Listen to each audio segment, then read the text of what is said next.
Broadcasting from the Unshackled Studios in Melbourne. This is WilmsFront, brought to you by theunshackled.net. Now here's Tim Wilms. Hello and welcome to this special episode of WilmsFront. The date is Monday the 6th of July 2020. It is just after 6:30 p.m. here in Melbourne. We are live on the WilmsFront YouTube channel. You can interact with the show, ask a question of us panelists on entropy by accessing the software interface through the link in the YouTube live chat. And we are also simulcast on dlive.tv. Tonight is the launch of the first ever WilmsFront Roundtable Discussion Show format. The perfect topic of discussion to launch the roundtable format is the geopolitical conundrum that has dominated Australian politics for the past year, and that is Australia's relationship with China in the present and going forward into the future, and what is the People's Republic of China's and the Chinese Communist Party's ultimate global geopolitical goals and ambitions, and how this impact both Australia's economy, national security, and international relations. Even though I'm the host of this show, I will also be a roundtable panelist. The other panelists have been on WilmsFront just before. They all have strong, distinctive, and informed views on China and its geopolitical sphere of influence. First up, we have, and I'm very grateful she jumped in at late notice because our original panelist, Dave Lee, decided to withdraw. We have Alexandra Marshall, a popular right-of-centre commentator on Twitter and also now Parler. She's appeared on Sky News and writes for The Spectator and Penthouse magazines, and is coming to us from the mid-north coast of New South Wales. Alexandra, welcome. Thank you very much for having me at short notice, and I'm looking forward to it. And we've got Dougal Cameron, one of the three Cameron brothers who are the faces of Carnage House Productions YouTube channel, who's coming to us from Parramatta in Sydney. Welcome, Dougal. Thanks for having me. Happy to be back on WilmsFront. And we've got Marcus Fu, another popular right-of-centre commentator on Twitter and now also Parler, coming to us from northern Perth in Western Australia. Welcome, Marcus. Thank you, Tim. Thank you for bringing me back onto WilmsFront. And as well as being the host, I'm also the pariah of this stream, given I am a Melburnian, albeit I'm from a non-lockdown corona-free region, but nevertheless, I'm now banned from leaving my state. How very Chinese of the situation here. But we didn't want any more Melburnians around here. They can stay there for all I'm concerned. We've got all the Melburnians. They've all come into our area. Thank you very much. We're going to close the border. Like Gideon. Yeah, like Gideon. I've been seeing the memes on social media all day of maps of Australia without Victoria, or referring to us as now Wuhan. Now I call us Vichan, or given that we now have 9 Housing Commission towers which have got Wuhan-style lockdown, 3,000 people, which is, yeah, that's full Wuhan stuff here. So it's. I made a joke about that, and then it came real, and that was not my intention of the joke at all. It was meant to stay a joke. 2020 is when all our jokes about what the future might be came true. Mm-hmm. I saw one. I'm hoping it's it's like a mullet and we get to have fun in the back half. So the structure of the inaugural WilmsFront Roundtable that I've designed is aimed at allowing us to explore all aspects of the China question, as I summarize it as, state our positions, probe each other, and analyze the latest developments in the Australia-China relationship in a timely and orderly manner that minimizes the possibility of everyone talking over each other or discussions going off in tangents. So basically avoiding what a CNN panel looks like. I'm sure you've all seen footages of those. Yeah, good work. I appreciate that, Tim. Yeah. So first off, we're going to go round the table with, well, this is not actually, we're not in a table because it's not social distancing anymore. It's basically a barrier, state barrier borders keeping us apart. Well, Marcus, you're a Western Australian. You've had that hard border since the beginning of the pandemic, and nobody wants it torn down anytime soon. So we've had all of our regional interstate borders lifted. We were going to lift the interstate borders, but thanks to Victoria, Premier Mark McGowan's pretty much used the Victorian excuse to not get it up. So that's fantastic because all this lockdown, I've been like, I really want to go to Sydney. Become a refugee. Come to Sydney. Although I wouldn't mind the food scene in Melbourne, that's for sure. The food scene in Melbourne. I'm not sure if you heard. I keep looking at Rita Penny, his Instagram stories and her shots in Melbourne. I'm like, oh, that looks so good. Well, yesterday I've been frequenting the Melbourne pubs more and more just because we've been prevented from going there, and who knows what despot, dictator, chairman Dan is going to do next. So treat every day like it's your last day of freedom here in Melbourne. So this is a virtual table that we've got here. So each panelist will have 1 minute to state their position on each of the three questions, which will form the basis of opening statements. We'll go around the table first before moving on to the remaining questions. I'll participate in opening statements as well. We've got this great technological virtual buzzer here, which is going to be my phone. And the timer is going to be this sound. Can you hear it here? Yeah. All right. So we haven't decided who's going to go. Maybe we'll go the left to right, go clockwise. So we'll start with Alexandria. So you go first, and then I'll go first. Then Marcus will go third, and Dougal will go last. You bastard. Okay. Oh, you're going to tell me when I can start? I'll ask the question. Like first. a joined last with least amount of notice, and you go first. Yeah, you can throw me off a cliff. I'll go. All right. So, opening statement. Question number 1. What do you see as the ambitions of a rising China? Time starts now. World domination is the ambition of the rising China. And first of all, we have to remember that as a dictatorship under communism, it's not so much what the nation is going to do, it's what Xi Jinping is going to do.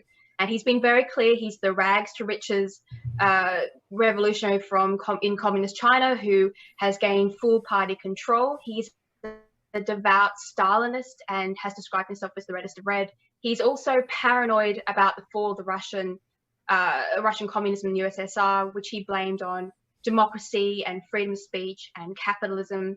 And so he has been wielding a new regime that is very anti-West and anti all of our principles. So after engaging in a little bit of market capitalism and a little bit of openness, which has dragged China out of its Maoist years, he has now started to withdraw from those motives and those times. And we're seeing a rise in Chinese nationalism. We're seeing the very strong cult of personality. Okay, that's it. What? Done. That's not a minute. Yeah, it is. It was. No. It was This a minute. is wrong. It's not even like 20 seconds. Well, my alarm went off. Righto. All right, now it's. I've got like 6 pages, so I'll direct my questions toward Cameron. Oh, yeah. All this from somebody who said they weren't prepared enough. What? This isn't. Whatever. Yeah, you complained about the lack of notice, and you were only World just getting domination started. was my answer. Okay, that's like 2 words. I don't need a minute.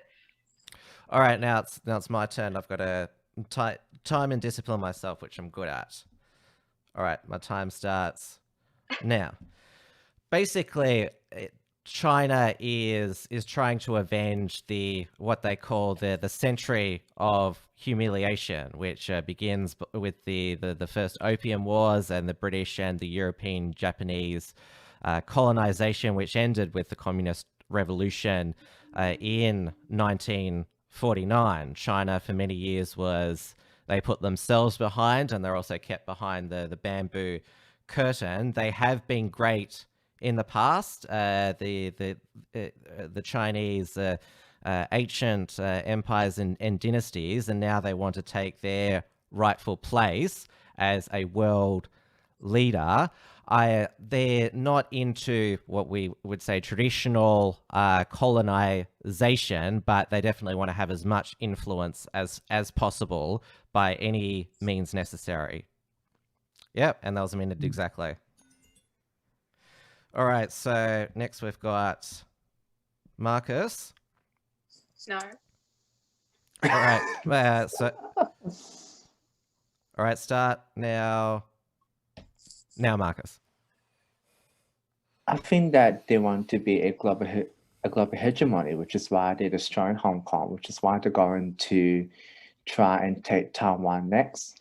And definitely through the soft power influence in through our academia, our politics, and media, they have created like these soldiers around these influential places, influential industries, influential bodies to basically push their message, push their communist message to try and advance their agenda and try and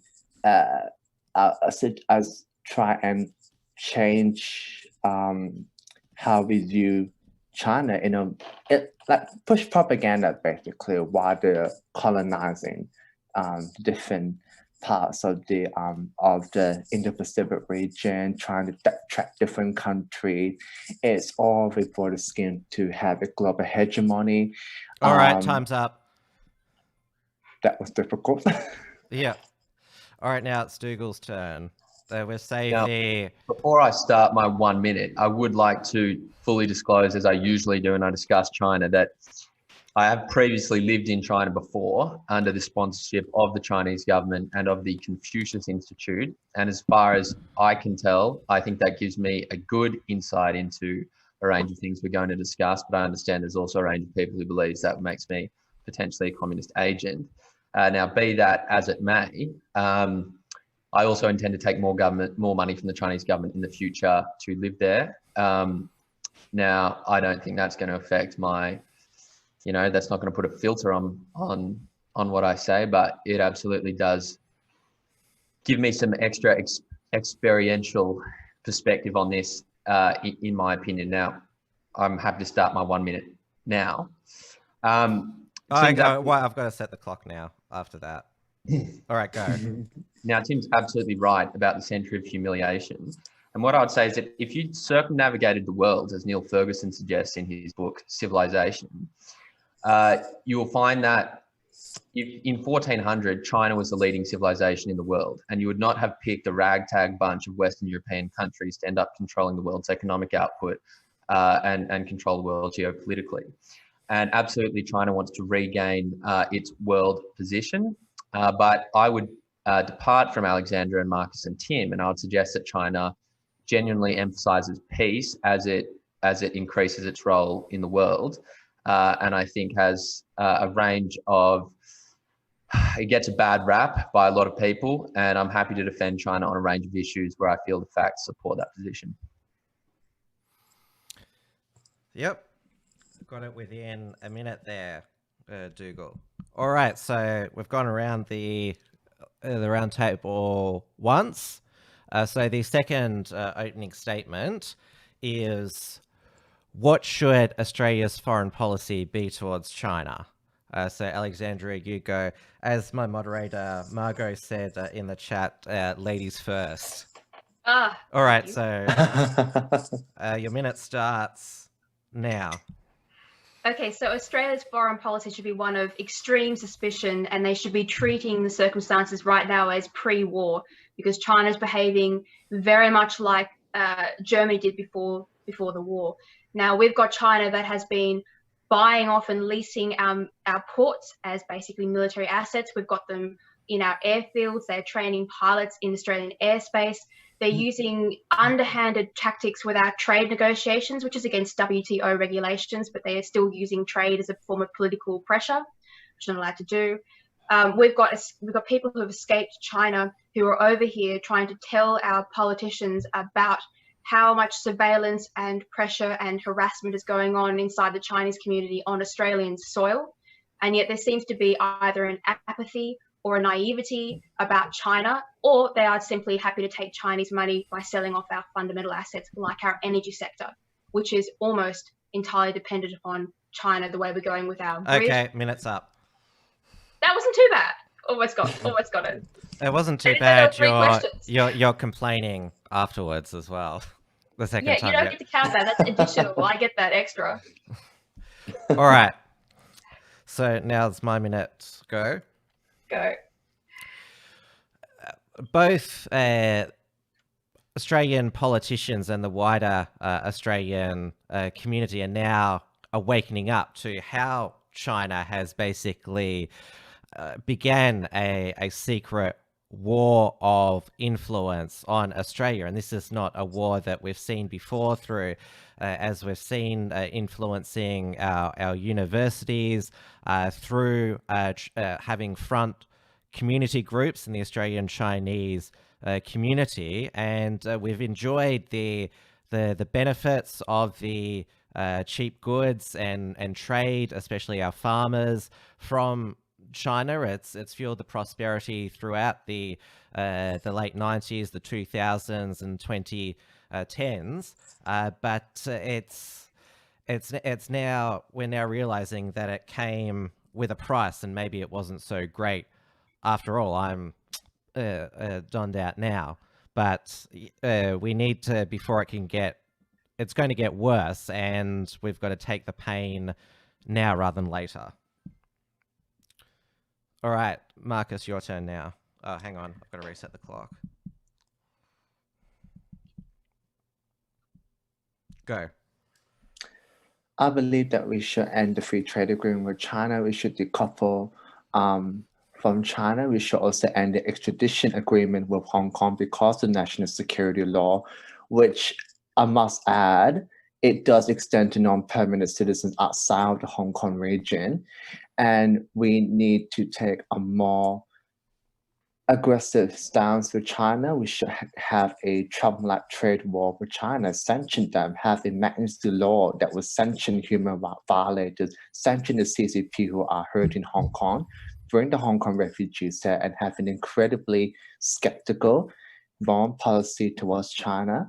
And we should take the economic pain. I think the real reason why we are not taking any strong measures on China is because we're not wanting to take any economic pain from ending our relationship with China, especially the trading relationship, which is why we are struggling to do anything against China. It's because we do not want to take the economic pain right now. Time's up. All right, now it's Dougal's turn. I'll reset the clock. Your time starts now, Dougal.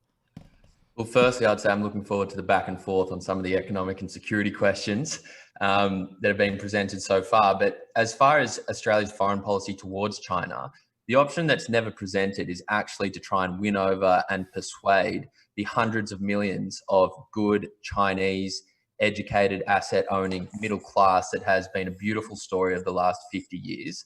And if we actually decided that we were going to try and win them over through a more peaceful foreign policy, where we can just show them and demonstrate to them how good Australia Western democratic ideals are, we will can avoid war, we can avoid trade wars, and I think there's absolutely a future of peace and harmony between Australia and China that can also work in the context of a security alliance between Australia and USA.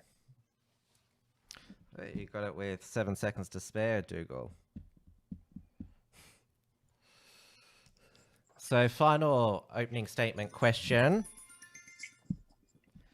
is, where do you believe the loyalties of the Chinese ethnic people who have settled in Australia and are Australian citizens, where their loyalties lie? Alexandra, you go first again.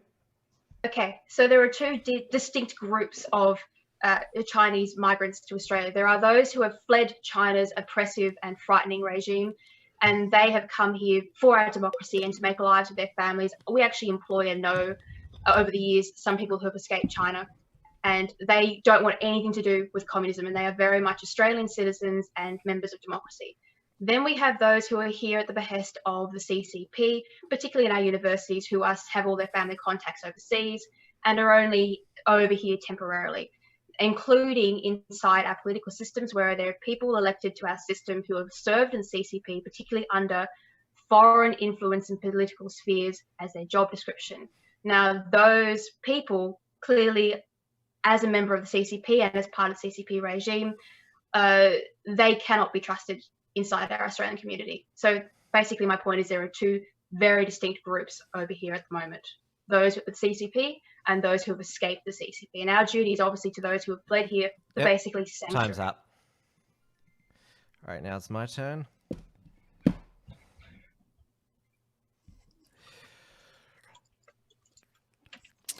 I know that the vast majority of Chinese ethnic people who have settled in Australia consider themselves Australian, but the thing is that China, Chinese Communist Party People's Republic of China, considers Chinese ethnic people, Han Chinese, all over the world, all Chinese, and they want to control those people. There are certainly those two groups that Alexandra mentioned. They're both true, but there's the third grey area there where it's easy for them to either be coerced or sucked in or seduced to doing the work of the CCP. And I think that's the main area of concern in this secret war. Yeah.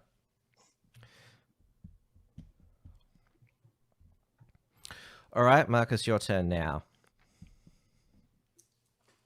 I think that a great bulk of those who live in Australia that are Chinese are definitely pro-Australian. I'm a Malaysian Chinese. My family came from Fujian, China. My ancestors came from Fujian, China. And so definitely a huge majority of them are pro-Australian.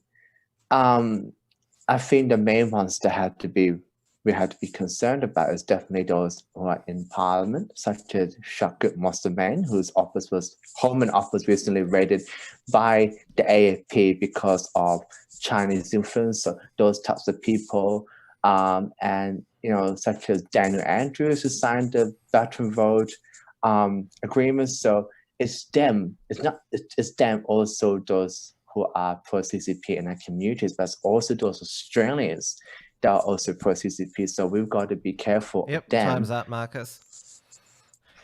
And Dougal, your say here. Well, the first thing I'd say is that most Chinese people who come to Australia, in fact, I'd say almost all of them, would never describe themselves as having escaped China, not least because they usually go back every February to that country for Chinese New Year in the biggest human migration in the world every single year. But what I would further say is that, most ethnic Chinese are much more patriotic than potentially white Australians or white Westerners. I mean, it's not white people in our cities the past few months who are burning down all of our historic monuments and our cities. It is predominantly actually white people. And I would say that the Chinese, care about the things that they should care about, like their family and themselves and their business career, and are usually very patriotic. But if you're looking at an ethnic group of who's the least patriotic, I would put white people down at the bottom at this point. Yep, that's within a minute. All right, so we've done opening statements now. Now it's time for the second part of the roundtable. I can finally don't have to worry about those alarms now. Some breaking news during this stream. I know that Alexandria and Marcus, they have their Twitter followers, but also their Twitter detractors is probably a nice word. You're constantly attacked with abusive messages. Please don't tell me I'm trending.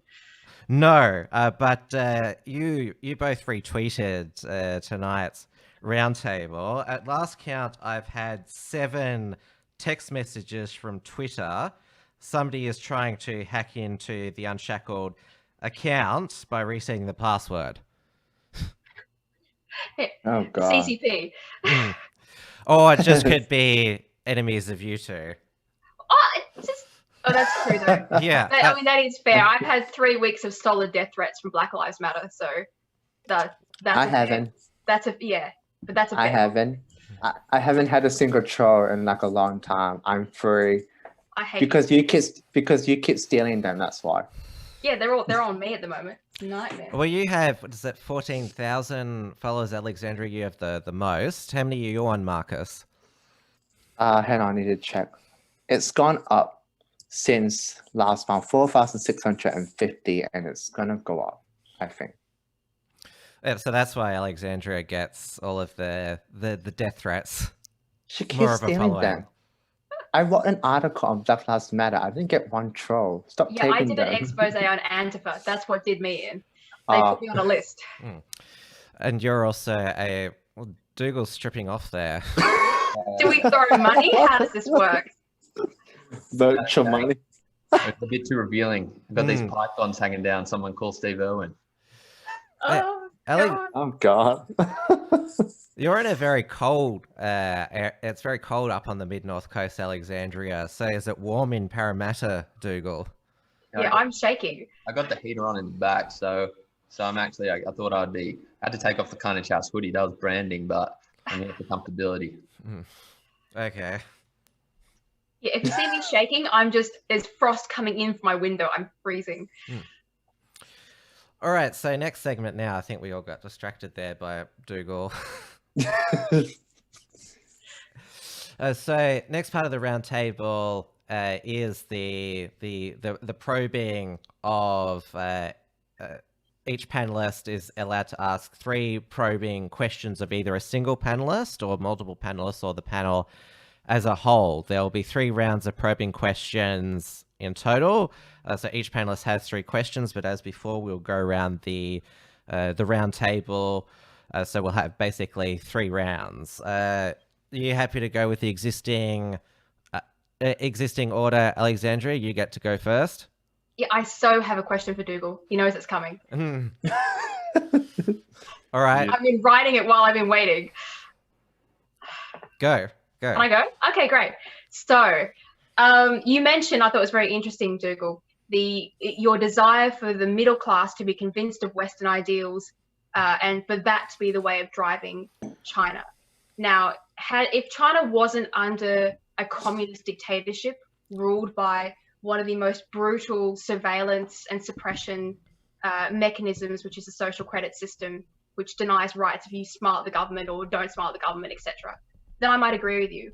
But the way that it's set up and the way that Xi Jinping is running China and the fear of which the citizens are held under, in order for the middle class to rise up, it would require a violent revolution in a similar style to what we saw in Russia during their Marxist revolution. You'd have to motivate the working class with some significant force or for conditions to get very bad for them to actually overthrow Xi Jinping. So considering that the population is subdued with propaganda from birth and they're raised through extremely strict propaganda education systems where they basically worship Xi Jinping, how could you have that situation leading to a peaceful ideological revolution? Yeah, so the first thing I would say is that I'm not advocating for a revolution in China, precisely because most free-thinking individuals in China are neither advocating for a revolution. Most people in China and the middle class are actually either relatively content before the coronavirus when I was over there. If we can exclude the coronavirus from the conversation, because I don't know exactly how people on the ground are feeling at this point in China. But they're absolutely, they feel the effect of the Chinese government allowing them to pursue their own economic interest and for the first time in thousands of years have a good material standard of living. And so they're actually quite happy as long as the government is giving them significant economic freedom to provide a better life for their family. And what the lifting up economically of the Chinese middle class has done in the last 50 years, it's actually allowed them for the first time to be apolitical. And in the same way, you'll talk to a lot of Australians who don't really care about politics. It doesn't really intrude on their daily lives very much. That's actually also the case for many people in China. And we can talk about the social credit score and the social credit system. And I don't like it. I mean, I'm a big freedom lover. Well, they can't tell you how they feel if they can lose their jobs and their ability to go anywhere if they say the wrong thing to you. So how could you ever trust that they're actually really happy or just trying to keep their bank accounts in their houses? That's the point. Well, because I talk to them, their kids, I study, next to their kids. I have a lot of Chinese friends. And they're really grateful to have this economic revolution within China in the last 50 years. And what I would say is that not to start a revolution within China, but that the well-to-do, middle-class, asset-owning people in China can actually provide a really important bulwark against the overreach of the CCP. But further, what I would also say is that it's not so much not to start a revolution, but it's also preventing war, right? So when Tim mentioned the century of humiliation, we can talk about who started those wars, but the actual result of it was that the Chinese people are actually fervently anti-war. They've felt the effects of having 100 years of continuous civil war and fighting foreign wars, wars of foreign aggression. And so if we can actually get the Chinese middle class on the side of the peace lovers, then that would be a great outcome. But the truth is, treating our relationship with China like the pre-war era that's being suggested, it actually seems like it's Australia and the West, in my opinion, posturing for war rather than China. And so if we can actually cool it a little bit and say, hey, China, we're not looking to start a war with you. I think the Chinese middle class will be happy to say they don't want to start a war with us. And one final point, and I've hijacked the mic for a few minutes. You definitely have and got off topic, and I will definitely be writing a reply to you later.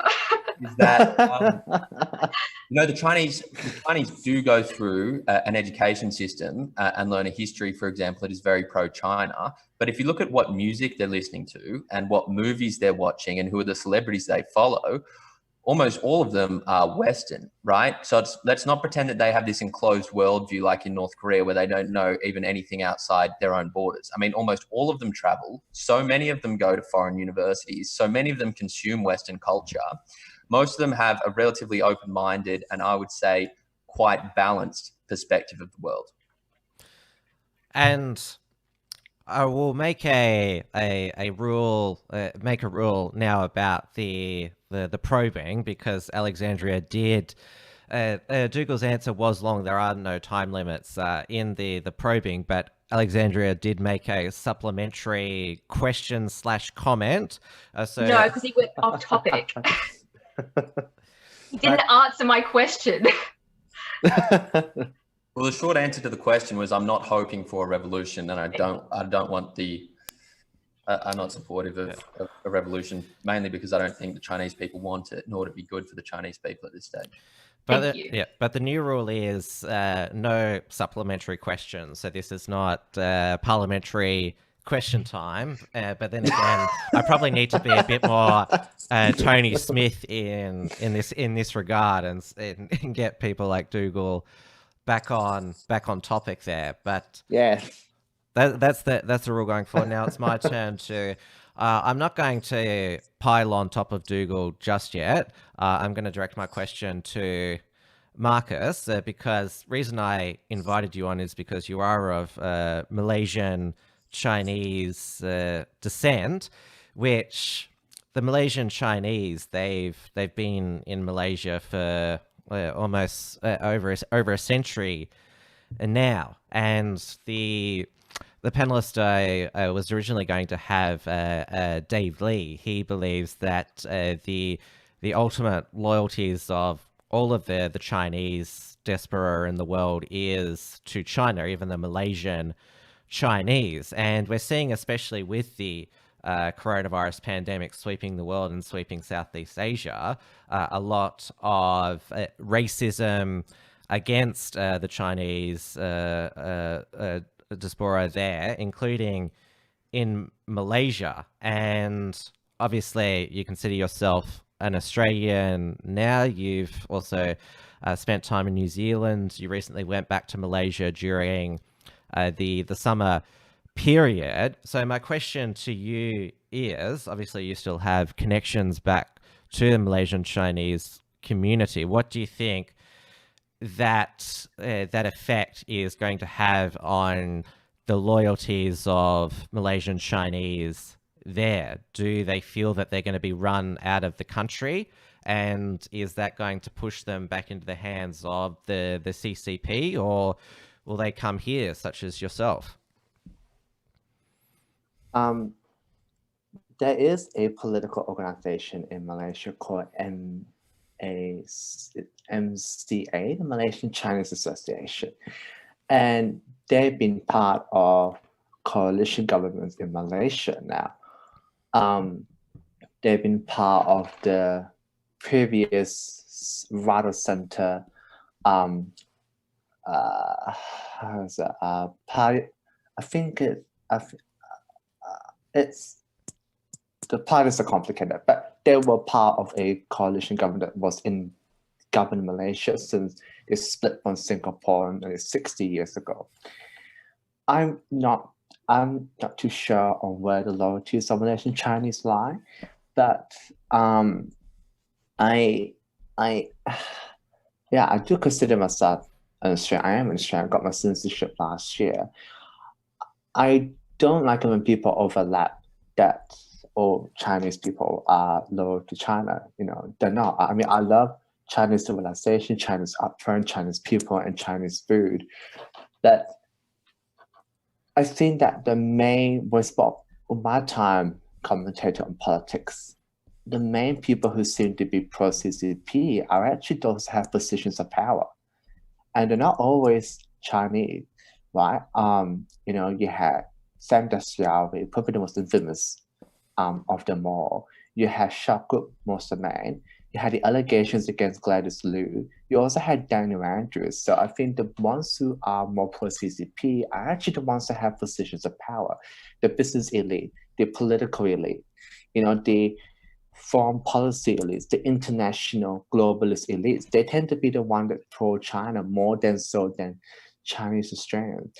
And speaking of the racism, I really did not like this at all, because not the racism, I didn't like the coverage by the media. They tried to play it that there was rampant racism, and they tried to get a petition up against the racism against Chinese Australians, and try to make it seem like, you know, we're victims because of the racism in terms of the coronavirus. I didn't experience any. I'm just gonna say 99.9% of all the racism I get on social media comes from the far left. I never got racism against anybody because I'm Chinese, because of the coronavirus. Not that it would matter to me anyway, but I'm not too sure about where Malaysian Chinese stand regards to China, but I think you would have to put the question better, not in terms of the loyalty to China, but to the communist government of China. That's the better way to put it, because then it's more specific. Because if you say, do you like China? Oh yeah, I do like China. But if you screw it to communist government of China, then they're going to go, oh, you know, like, it might change. So yeah, I don't know. If you had Dave Lee, I will be stumped, because I do not know what loyalty is. But I'll have to say I'm very pro-Australian. But I'll have to say that I don't really say to like Chinese people. I'll say to people in general, you know, like in terms of, do you like the communist government? Do you like the concentration camps of Uyghur Muslims, the surveillance state, the stealing of Falun Gong's organs? Then it will really switch on. They will really switch on, because then they will have to think about, you know, the human rights abuses, the fact that this is a very Stalinist-like communist government, Stalinist regime. I think that the real victims are actually the Chinese people living in China because they had to suffer all that. And so, yeah, that's my answer.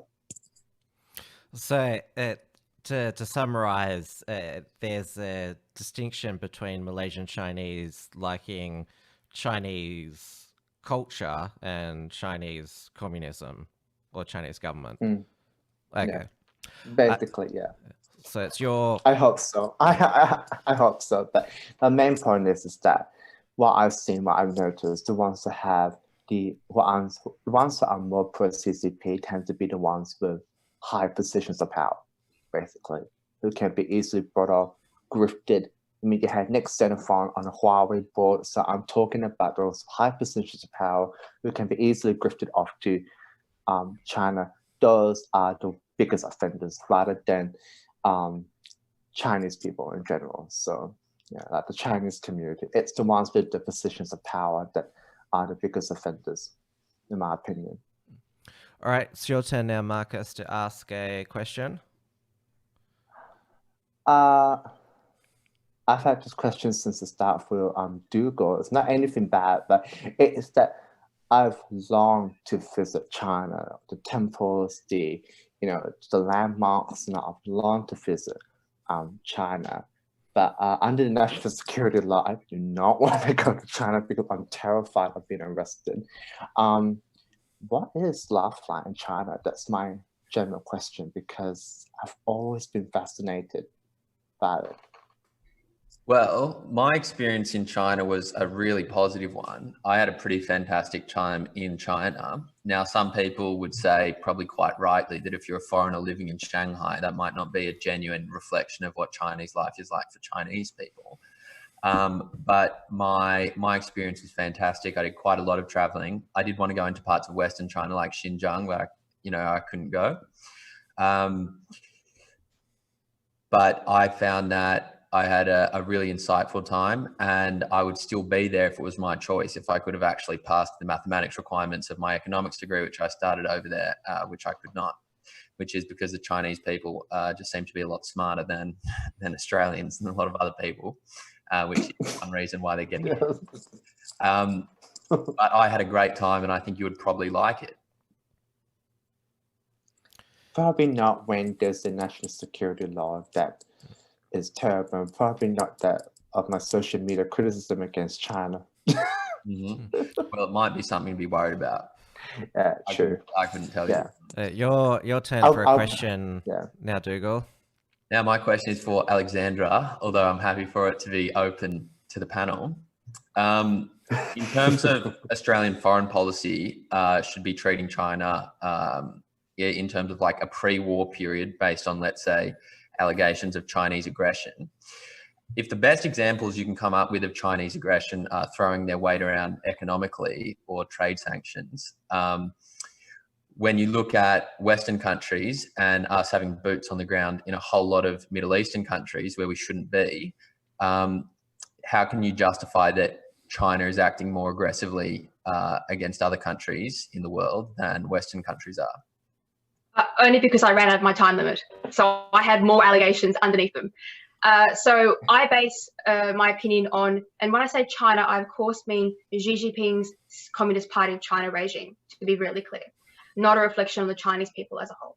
So one of the things they've been doing, which is, apart from border skirmishes with India and empowering various countries like Pakistan, who are of course a nuclear power, and obviously their threats to take over Taiwan, what they're doing in Hong Kong, which is basically usurping it far too early without any permission. Apart from that sort of stuff, which you can see on the news, what interests me are the treaties and the cooperations that they have been organizing and signing behind the scenes. The most important of which I've written about several times, is called the Shanghai Cooperation, which is an alliance of nations. It's some of the stans plus Russia, India, and obviously China itself, and Pakistan.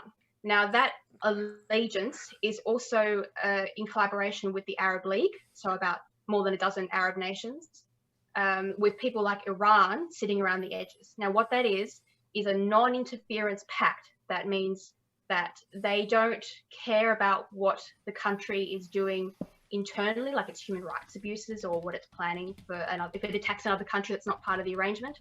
All these countries have agreed not to interfere in that situation. And now, considering that some of them hold veto votes on the UN, it means that they can actually stop the UN and outrank the UN from being an observer and moderating global conflicts between these major powers. Now, with that, the alliance is not just non-interference pacts, it's also a military alliance. They are setting up an alternative to the US dollar to free their economic markets. They're trying to get their trade routes to the port of Iran so that they can basically block off the West from several, like basically the oil trade, etc. And they've been playing war games with each other. Now, and they've been basically empowering Pakistan to threaten India, there's a whole discussion, I invite you to go look at it, as to why India signed up to basically what's a pact of dictators. And as far as anyone can tell, it's because they're afraid of China. Now, that kind of behavior and creating these subversions to global politics is not, it's preparation for a new world grouping where the West is no longer the moderator in the globe. It's going to be Russia, China, and the Arab world, basically, is what they've laid out. Now, later on, if anyone asks me, I can explain why I don't think it's going to work now because of what China's gone and done. But that was, as far as anyone could tell, and it's commonly referred to amongst US politicians, what was happening at the time. Can I jump in there? Because I feel like I haven't quite got an answer I was looking for, which is, given the context of our foreign aggression in the Middle East, how can you suggest that China is more aggressive than us? Okay, so considering that America and us were invited by various parts of the Middle East is a complex problem. We didn't just randomly show up. We were asked to go there and help. And a lot of the world agencies, including the left, were very happy for us to be there. Whereas what China is doing, it's not about, like, they weren't invited. They are forming global alliances to do with military power and including economic alliances to replace a global order and subvert the United Nations power.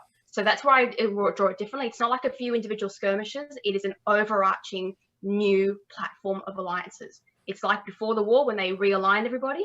It's very similar to that. And there's more than a dozen treaties that they've done. I've just tried to, bring it down for the conversation to the big one.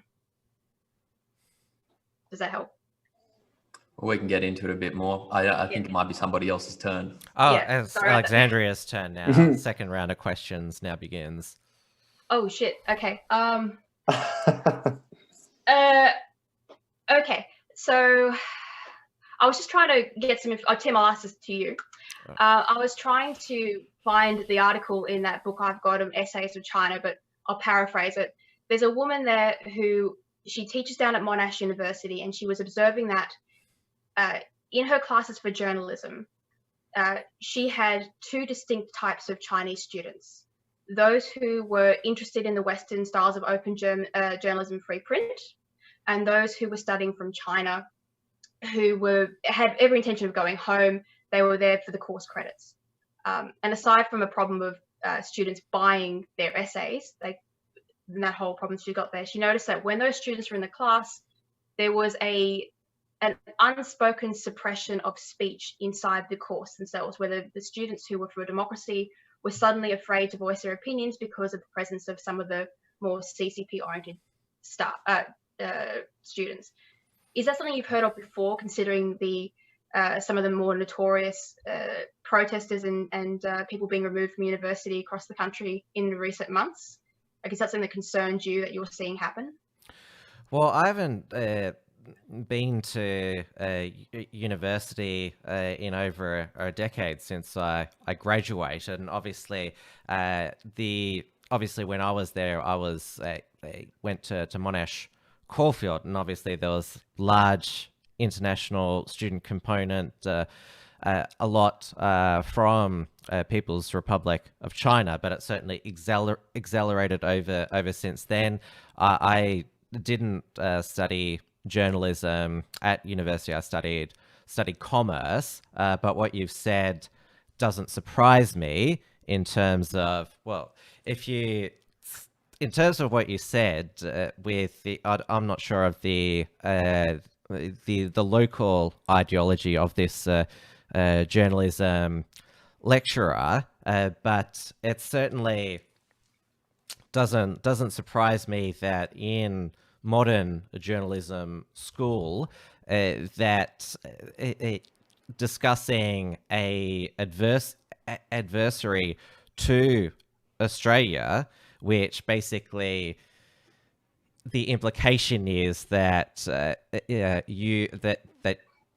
to oppose this adversary, you must be on Team Australia.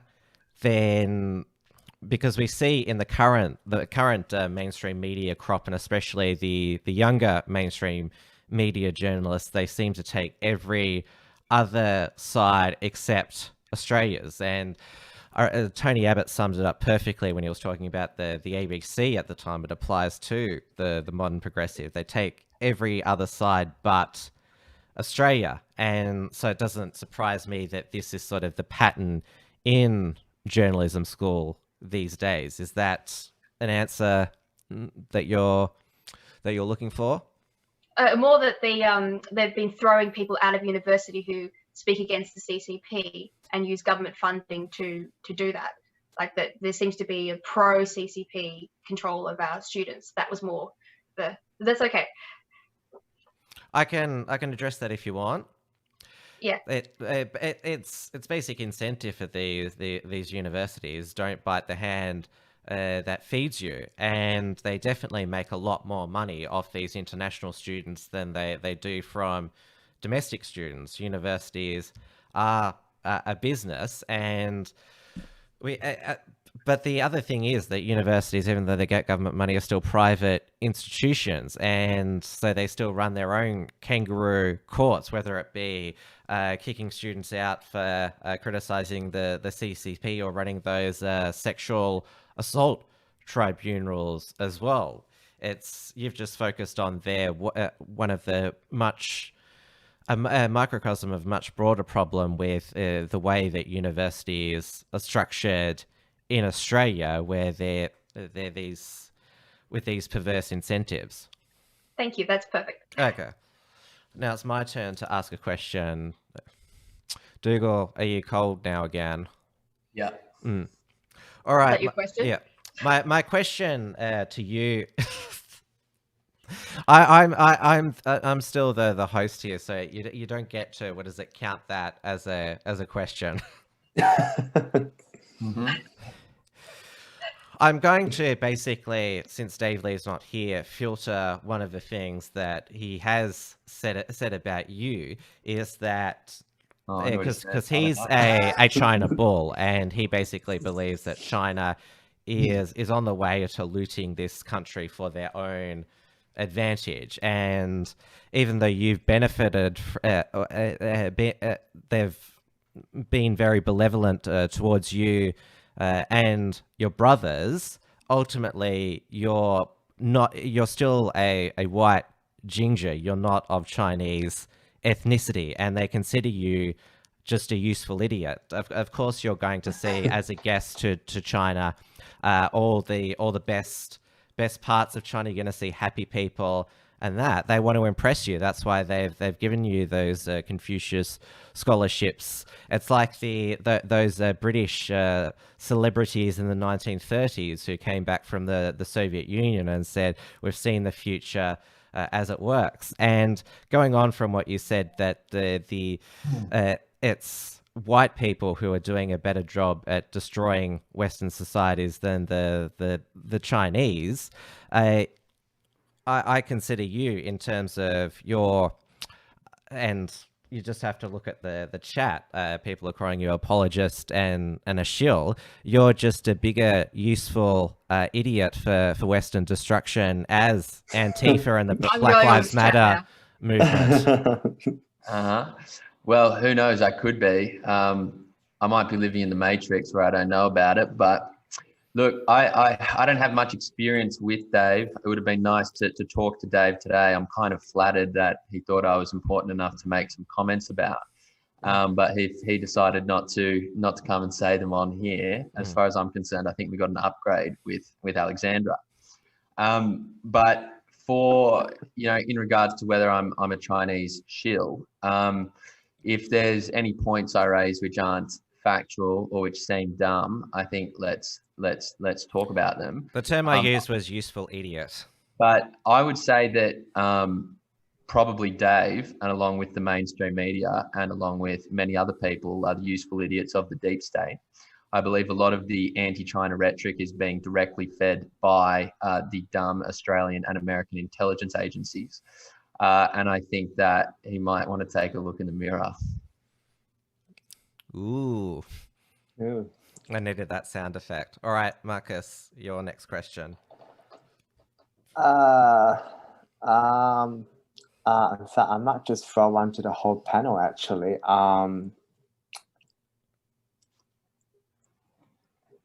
There is, things called I think that there is a Republican senator in America that wants to pass what's called the Taiwan Defense Act. I don't know too much about it, but should we as a nation have some sort of a legislation response to defending Taiwan or helping Taiwan against China? Because they've got the South China Sea, right?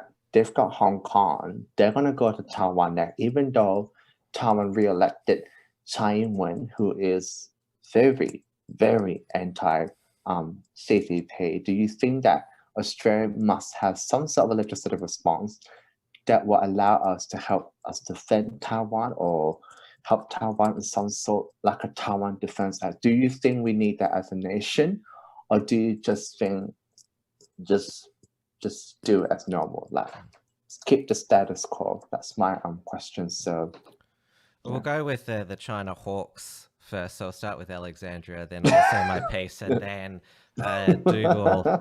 Well, we know what his answer is going to be, so let's start with the more interesting answers.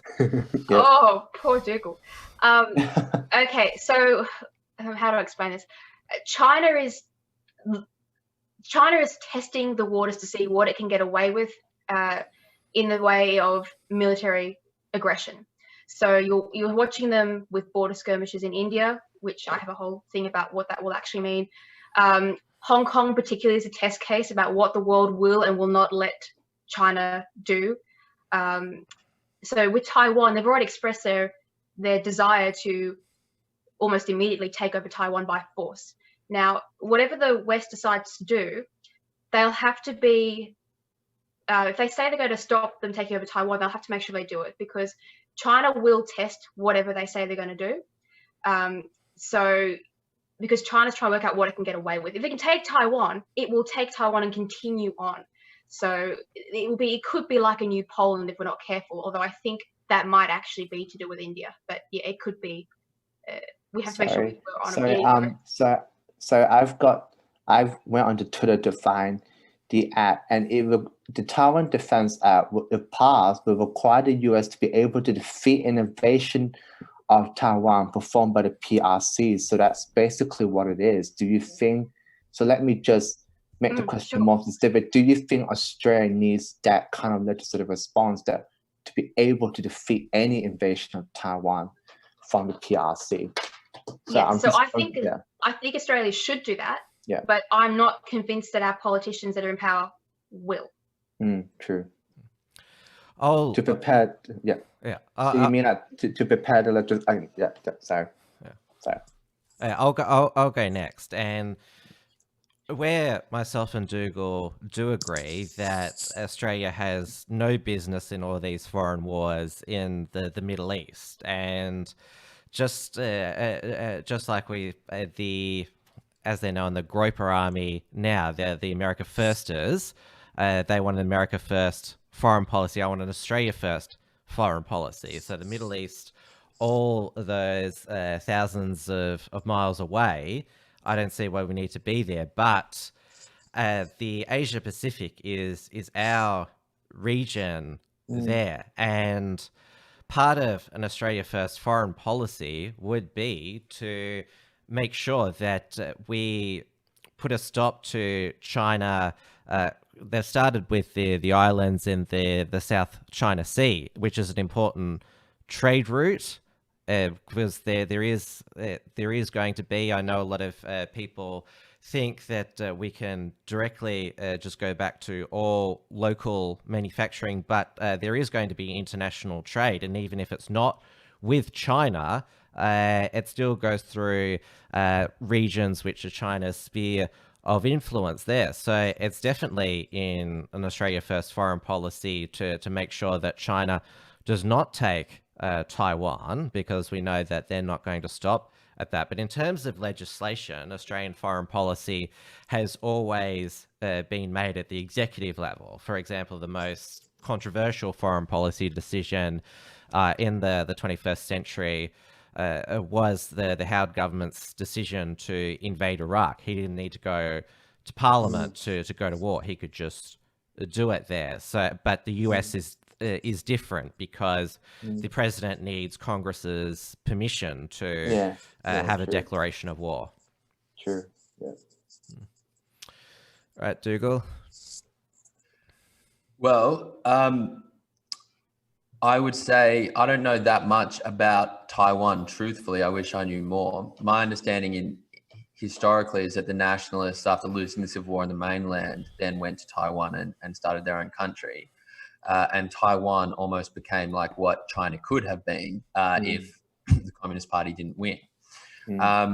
And so would I support a legislative act to protect Taiwan?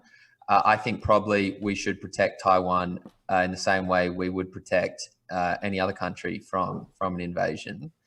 And I quite like liberty and freedom, and I think we should generally protect it. I think Hong Kong is a slightly different question, just for the record, in the sense that we did formally give that back to mainland China. But on the question of Taiwan, with the little knowledge I have, I would be broadly supportive of maintaining its whatever level of independence it has. So I believe it's Dougal's turn now to ask a question. I'm going to ask a question to Marcus, whose opening statements discussed a decoupling with China, which is kind of popping up its head in foreign policy circles. So we understand that China is our number one trading partner with a $285 billion trading relationship. Japan is number two, I believe, with a trading relationship that is less than 2.5 times the size with China. We know that 1 in 5 Australian jobs depend on trade, and 1 in 10 Australian jobs are supported by foreign direct investment. Who do you think it's fair that a lot of average Australians will lose their job from a decoupling? And what's your reaction? Look, I understand that there's lots of jobs and that rely on trade, but I think that we went into trade, and a Liberal Trade Minister, Andrew Robb, and the Abbott government signed it without actually looking beyond the $1 and actually looking that China was going to get aggressive. Now, I've always supported diversifying our trade markets. I've always supported trading with Indonesia. I want Australia to trade with India. So decouple from China, but go to India, because India is a rising democratic nation. And I think that we need to trade with more nations. That we can, I think, this is what I'm insinuating. I think the reason why we don't want to decouple from China is because we don't want to bear the economic pain. And given that we have so much areas to improve on, we need to get cheap powers, we need industrial relations reforms, we need massive deregulation, we need tax cuts, we need to do so much to move this nation forward. And I think, of course, if we decouple from China, there will be economic pain, and that will hurt Australia. But at the same time, we fed for a long time without China. We've gone through a long time without China, and I think that if we bite the bullet now, it won't be as bad later on. Because, look, China keeps, when we launched a call for a global inquiry into the genesis of COVID-19, what was China's first response? They got aggressive, they retaliated, they got very angry at us. So what's the point of trading with a country that's going to use the trading use their position in the trade agreements with Australia to bully us? So and Australia is meant to be a sovereign nation, and it's meant to stand up and say that we're not going to take this. And I think that the average Aussie is not going to take bullying from China. I've always believed in free trade. I really do not like protectionism, but it should come with some rules. It should be bilateral. One side shouldn't use their position in a trading agreement to bully the other nation, as China was doing. And I think that the more China tries to aggravate us, the bigger the call would be to do something about a trading agreement. But like I said, I think that the main problem is definitely whether politicians and the Morrison government will have the spine to say, we will have to make an incredibly difficult decision. This will be a difficult decision, but I just really do not like the aggravation that China is sending towards us, the retaliation, the abuse in the trading position, the free trade agreement. So back to bullet. There will be some economic pain, but look, as a sovereign nation, we've got to do something because we are in such a vulnerable position in regards to China. And so that's my response. Is that what you were looking for, or? Sure. So we've completed the second round of questioning, and if I must say so myself, we appear to be making a great time, and the conversations and questioning is all controlled, and we've also had time for a bit of banter as well, which is always great on WilmsFront. Final round now. Start with Alexandra. Your final question. Okay, I'm going to ruin your timekeeping and throw a question to the general floor. With Hong Kong. So basically, Hong Kong was only signed over to China in a treaty that hasn't yet come to fruition, by the way. China is acting and breaking the terms of the treaty, or trying to, because they basically threatened war, or like, we take Hong Kong by force, or you can sign this treaty. So at the time, no one could really go to war, so they sort of delayed the problem down the track. Now, that in mind, the UN and a whole group of other nations, they allow countries to vote on their independence. That's considered to be the moral position and the global standard, especially the United Nations says that countries have the right to have referendums and free themselves. Now, we've seen that with Western countries leaving the monarchy, and we've seen it with other Pacific Island nations diverging off each other, and the whole world has had, in different cultures, the ability to have referendum. But when it comes to China, we don't allow or entertain any conversation about Hong Kong having its right to free itself from China. Why does China get a special card of, no, you can't even ask that question, when it's demanded of other countries around the world? And China is one of the people who demands that countries be allowed to have their votes. So I open that to the floor. I don't know, Tim, if you want to. Yep. I'd love to throw an answer out there. I'll go first. In terms of the sign over from of Hong Kong from the British to the Chinese, I think it's too late to save Hong Kong now. It's basically, the mistake was made with the signing of that treaty in 1997, and it basically looks like that treaty has basically turned into another Munich Agreement, which was the 1938 pact that the then UK Prime Minister Neville Chamberlain signed with Adolf Hitler, that Neville Chamberlain said was going to guarantee peace in our lifetime. And this was an act of appeasement, the signing of this treaty. And you were talking before, Marcus, about Taiwan. Taiwan is an independent nation. China is claiming it, but there is no actual claim. They have no jurisdiction over it. And so I think that we've made that mistake, by trusting the word of a no longer a communist regime, but fascist regime. It's too late for Hong Kong in that regard, it looks. And so just make sure don't lose the next battle, which was, and that's what we saw in World War II. Neville Chamberlain, he was deposed, and Winston Churchill took a much different approach than Neville Chamberlain when it came to Nazi Germany's further advances. Can I throw a couple points out there? Go. Well, I'd say firstly, I don't think Hong Kong has ever been its own nation, where before it was previously China's, and then we acquired it after launching a war of foreign aggression to protect an illegal opium trade. And, you know, we didn't give Hong Kong a referendum on whether they wanted to be part of the British Empire. We just took it by means of force. And then we gave it back to China, a land that was, you know, historically theirs. And if you want to ask about independence, I'm sure if we took a survey of a whole lot of Middle Eastern countries, if we took a survey of Syria and asked them, do they think that, you know, American troops should be on the ground, I think we might get some varied answers. I think if you ask Afghanistan or Iraq, you might have different answers.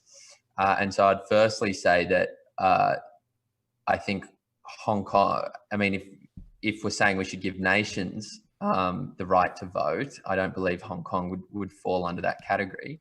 And secondly, and this is part of kind of my broader criticism of the English language coverage of China and the Western posturing against China, is that we tend to criticize China without being open to the fact that we usually do the same transgressions that we criticize China for, and often to a very much worse degree. Can I reply to that? My question. All right, but then it's Marcus's turn to answer. Yeah. Just with that point, my point was that China holds a veto seat on the United Nations. So they're not some random country in Africa that's a failed state or a banana republic. They're a veto on the United Nations. And so they are supposed to be held to the same standard that we hold most, like the other world leading nations. And we decided to be part of that organization that if a nation wants to be independent, or at least is fighting for their independence, which no one can deny that there are millions of people in the streets of Hong Kong fighting the Chinese taking over of their country, that they should be given that right to at least have a say in their future. And we have had a history of colonization all over the world, but we're in 2020 now. We now give nations and people the right to choose what's going to happen to them. So that was more. But we don't, Alexandra. There's so many countries in the Middle East that don't have a right to choose. We make that choice for them. But they're not vetoes on the United Nations. That's my point. They're a higher standard country. But why don't we hold them to the same standard? But we're the people on the United Nations who are there. And I think if you gave Cuba a referendum on whether America should have an extrajudicial prison, which houses hundreds of uncharged prisoners, many of whom are there for no reason, I think they would vote to kick America out of there as well. I mean, all I would say is that we have to look ourselves in the mirror often before we go gung-ho criticizing China for acts that we've done ourselves. We held a referendum for our own selves and we decided to stay part of the empire. So we do hold ourselves to that standard as far as our own nation. Okay, let Marcus go now. Sorry, can I just jump into the banter about Middle East? I do believe that the Middle East was a series of foreign policy mistakes by the foreign policy experts in Washington, in Britain, and in Canberra. I believe it's a series of foreign policy mistakes that they did not fix. They just got worse and worse and worse and worse. So, yeah, this Middle Eastern argument gets me really hyped up because I think it was a series of foreign policy mistakes. But it's complicated. Anyway, response to Alexandra's question. Pretty sure the negotiations for the Sino-British Joint Declaration started in the Thatcher government. I believe so. I think that the real mistake was that the British government went ahead with this agreement. Paramount leader Deng Xiaoping made a promise that the word of the agreement would be kept, and obviously, I think main problem with the West is that we've just been complacent. We've just been, okay, we're trying to change China through trade. We trade with China. Hopefully they will come out their communist shell, embrace the West, embrace capitalism, embrace what the West had. That mentality was evident through the United Nations, Washington, D.C., the foreign policy globalist elite. That mentality seeped through into politicians and, all these bodies that are meant to keep an eye on China and these type of despot regimes. That mentality has screwed us up completely because we try to change China through trade. We believe that China will come out of its communist shell. And we believe that they want to harm Hong Kong. This whole thing in Hong Kong didn't just start with the extradition bill. They had an umbrella movement many years ago. And that was China testing the waters as to whether they could crack down on Hong Kong without the West knowing. The West finally woke up. It was too late. The national security law came into place to try and stem down the protests that was going on in Hong Kong, but it was really an excuse for China to come cracking down on them. There's 4 parts of the security law: the subversion, collusion, terrorism, and there's another bit. But you can be jailed for life if you breach the law by holding those flags and slogans in Hong Kong that says "Liberate Hong Kong, Free Hong Kong." If you're caught by the police, if you're found to be guilty of the law, you can be jailed for life. So Hong Kong's a lost cause because the West thought, China will keep its words. Screwed up. Successive governments, successive experts in foreign policy, successive leaders at the United Nations have completely taken China by word. And because they've taken over the WHO, they sit on the UN Security Council because they did not have the guts to stand up against China, didn't have the guts to stand up against the communist government because they either were too scared or they were bought off or they just took China's words. I think it's that mentality of in the West that, China will grow out of its communist shell and embrace capitalism. I mean, what's a communist government? You're not going to expect a communist government to go, let's stop being communist and stop being capitalist, start embracing freedom. No, it's never going to happen. And, with the West just being complacent, it's because of the mentality across the elites in the West who thought, China will just go out of its shell, change through trade. Hopefully China will grow. It didn't happen. And by the time we woke up, we lost Hong Kong. We completely lost Hong Kong. It's a lost cause. And I'm sure we don't make the mistake with Taiwan because once Taiwan's gone, China's going to come for the other nations. So that's my answer. All right, it's time for my final question now, and it goes to Alexandria because I just want to pick up on a criticism that Dougal made of you and probe it a bit more. He basically said that you take what our security agencies, ASIO and the US, the CIA, take their intelligence about China at face value, and we know that there have been intelligent failures in the past, particularly with the weapons of mass destruction in Iraq, and we all remember the apparent Syrian chemical weapons attack on their people. There was a lot of suspect truth that Assad gassed his own people there. And so my question to you is, do you have a skepticism of some of the intelligence that comes out of a government, including about China as well? Because people accusing, say, Dougal of being a shill, or I said he was a useful idiot. Are you just a cheerleader and sucker for whatever our intelligence says about China and just go, yeah, that proves why China's bad? I actually get next to none of my information from our intelligence commissions or what politicians say about China. So I wouldn't even be able to tell you most of their opinion. To do with my India comment, that was a specific comment that someone from America contacted me about to confirm. But other than that, I take my criticisms of China and my predictions of China from what they do on the public stage. So not a matter of question, but what is observable, from the treaties that they sign and the things that they engage with, from their behavior on the international stage, and from the stories of people who have left or whistleblowers who have documented evidence of what they're bringing out of China. So I actually don't, because of the way China operates, it's very difficult to get information about what's going on. So I prefer to watch what they physically do.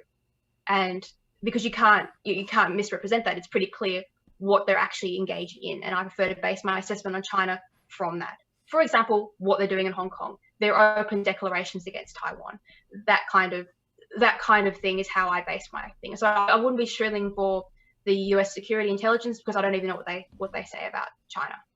Does that help? Yeah. And you can read all of my documentation. I actually list where I'm getting my information from when I write about China. Yep, that's a good answer and clarification there. All right, Marcus's final question. My final question has not got to do more about China, but more about the I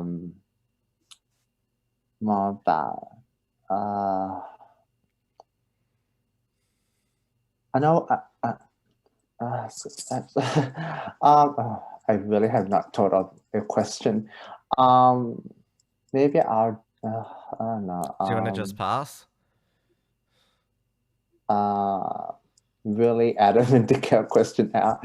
We'll go over to Dougal and come back to Dougal's final question. Well, I was thinking I'd actually skip my question and we'll just go on to some of the topics we were thinking about discussing anyway. Okay, so the third part of the discussion is going through the recent developments in not just Australia-China relationship, but also China's foreign and domestic policies as well. And this will just basically be, we'll all offer our comments or 2 cents analysis, whatever you want to call it. And obviously, it doesn't need repeating that Australia-Chinese relations have particularly soured over the past year, and the coronavirus has certainly made China flex their muscle towards Australia, putting those trade tariffs on Australian barley, basically in response to us calling for an independent investigation into the origins of the coronavirus. We do have also much more scrutiny on the Victorian Andrews government not signing up. It's a memorandum of understanding between Victoria and People's Republic of China. But as we're seeing with Daniel Andrews with the second coronavirus lockdown is just throwing money away left, right, and centre. The state's going into more debt. Who would like to pick up the tab there? And also our university is totally dependent on foreign students. So we're seeing China certainly flex its muscle, twist our arm more now that they see us in this current recession down and out. So this is why, and my opinion is, we've kicked the can down on the road for so long about China because we've done so well, and especially our politicians, they don't want to rock our economic prosperity. But my question is now, how much worse can it get? I mean, China has brought a virus to Australia. They've given birth to countless viruses over the years. Let's have a bit more short-term pain for long-term gain, given that we're already feeling the consequences. Alexandra, you there no offer your Wait. comments first. Right, okay. So only China could basically destroy the entire world's economy, kill 500,000 people with a virus they probably manufactured or at least altered in their lab, and then claim they're the victim with global politics. But what it did do is expose our vulnerabilities to China, particularly, as Fu's already mentioned, with our trade and with our universities, etc. So how much worse can it get? War is how much worse it can get. So China is on a path to war. They're using this as an opportunity to expand territories, take over Hong Kong, possibly Taiwan. They're at war. They're on the border of India, seeing how far they can get with that. So worst it can get is definitely we can end up in a state of war. China has done nothing, and people say they're for peace, and yet all they're doing is expanding their military forces and building military islands in the South China Sea. They are the aggressors in pretty much every region that surrounds them. They're subverting nations with debt. There's a whole system they go through where they sign secret deals to basically use a nation's assets as collateral when they default on loans they could have never made in the first place. That is all behavior of basically drawing the world's community together in preparation for conflict. So that's how much worse it can get. And the only way to avoid it is to disempower China as fast as possible. And to do that, the West has to withdraw its finances from China, because obviously the UN is not going to take steps. I mean, they should have been kicked out of the WTO and they haven't been. So the only way that it can be stopped is to pretty much withdraw financial support and weaken China's position inside itself and amongst its own people, so the communist leadership has something else to worry about other than just its little goals. Don't know if does that sort of answer your question? It's not a question. It's like a discussion. A chance for you Yeah. to. Well, you're not answering any questions. You're just offering comments. So if it's satisfactory for you, then it's satisfactory for the rest of us and the audience. Well, yeah, I'll stick with that then. All right, Marcus, do you want to offer your comments? How much worse it can get? I saw an article the other day that China has a swine flu of a pandemic proportion. So if you're asking me how much worse it can get, maybe they could hit us with another pandemic. But look, I really do not want us to head into any conflict with China because we're in such a vulnerable position. I mean, I'm glad the Morrison government announced a $270 billion upgrade into military and the missile defense. I think that is absolutely crucial because, God knows what China's going to do. How much worse it can get? Maybe just when they take Taiwan and try to take the other Asian countries and try to come after us. It does look like in a way that it's a pre-war, but I don't want to think like that. I just think because the economy has shrunk, they're getting more aggressive on the world stage, and they're lashing out at any country or anybody in particular that wants to condemn them of the coronavirus. I think it's them being aggressive, which is why they're getting a lot more, they're flexing the muscles. But I don't think China will want a war because look, their economy has shrunk and the West is pretty angry at them. The Western countries are pretty pissed at them. And there's a lot more scrutiny on China. If China is to go into a war, it will be very reckless. Right now, it'll just be really, really bad. So I hope we don't get into a conflict with China. I'd rather we disempower China through decoupling us from China, disempower them through sanctions, through removing ourselves economically and financially, and standing. We are a Western liberal democratic nation. I've said this on Twitter. We use our democratic values on the world stage. We are a lot more stronger than China because China knows its current values is not sustainable. Whereas in the West, our values are sustainable. So we use that to disempower China. They'll start to shake because they know the communist, fascist, Stalinist regime is not sustainable. Whereas in the West, we've proven that what we have is sustainable. So why not we use that instead and try to disempower China, remove us from China, use what we have as a Western world, stand collectively, do everything we can to avoid any violent conflict outcome, because that would just be terrible. It's just, I hope to God there's no war in my lifetime, but the idea of us going into conflict with China is terrifying because we are in such a dangerous, vulnerable position economically, and we cannot afford any conflict with China whatsoever. So we should do everything we can. But at the same time, we should remain resilient. We can't panic. We have to remain resilient. Dougal, do you want to offer your comments on the heightening tensions? Well, speaking on the point of decoupling and disempowering China, I don't believe that attempting to destroy China's middle class and in doing that also destroy our own is a good foreign or domestic policy position.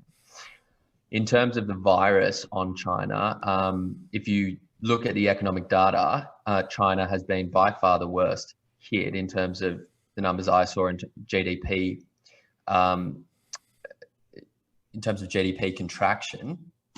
But also, I think we will get into the talk of One Belt, One Road, and the kind of debt trap diplomacy allegation that's been raised.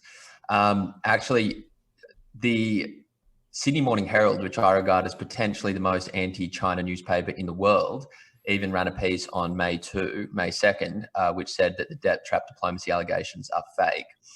And there's a whole host of other independent research which also suggests this. There was an Australian research group previously called, I think, the Australian Electoral Council, and it's now called the Australian Citizens Party, which runs through and actually had a look at the debt renegotiations in 40 instances of China with other countries, and found that in like 18 of those instances, they'd totally written off the debt.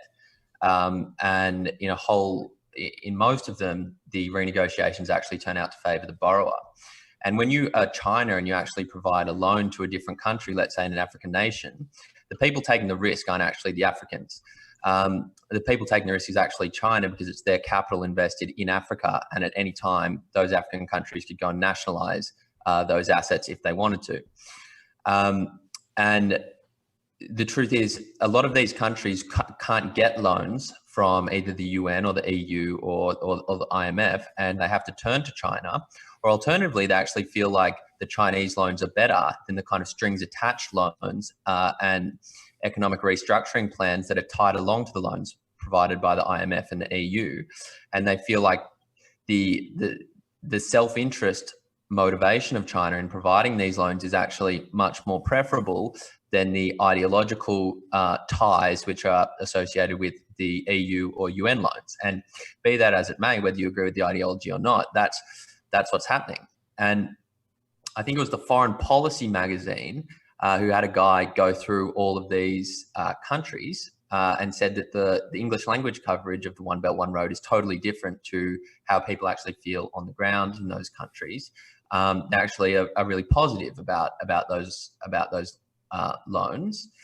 And there's one example I would bring up, which is the Sino-Serbian quote-unquote friendship bridge in Belgrade, which was built by the China Road and Bridge Corporation, financed with a Chinese loan, and slashed commuters' travel time across the Danube River from more than an hour to just under 10 minutes, right?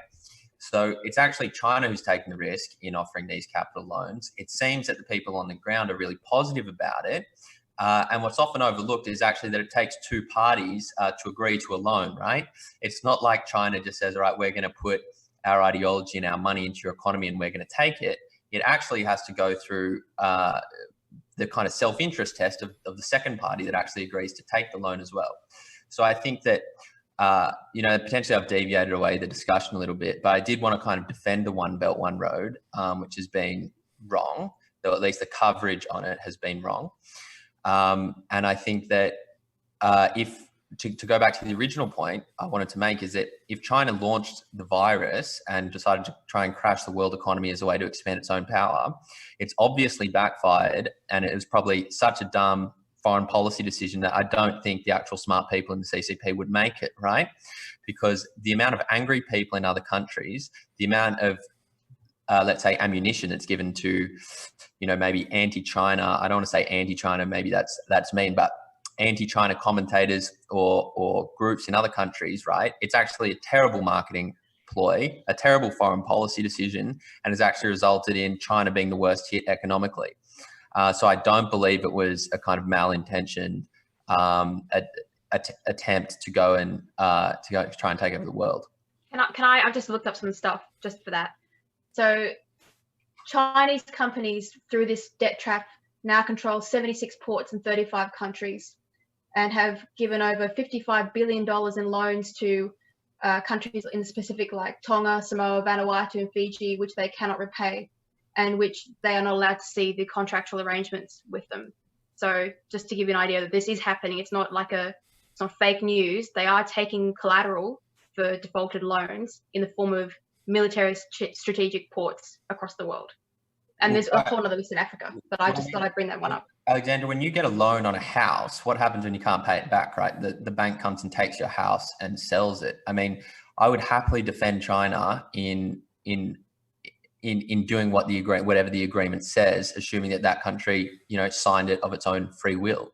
Well, they're allowed to sign away their sovereignty and to give China ports their own free will. The point is what China is doing, which is basically buying strategic ports across the world by getting countries who can't afford them into debt.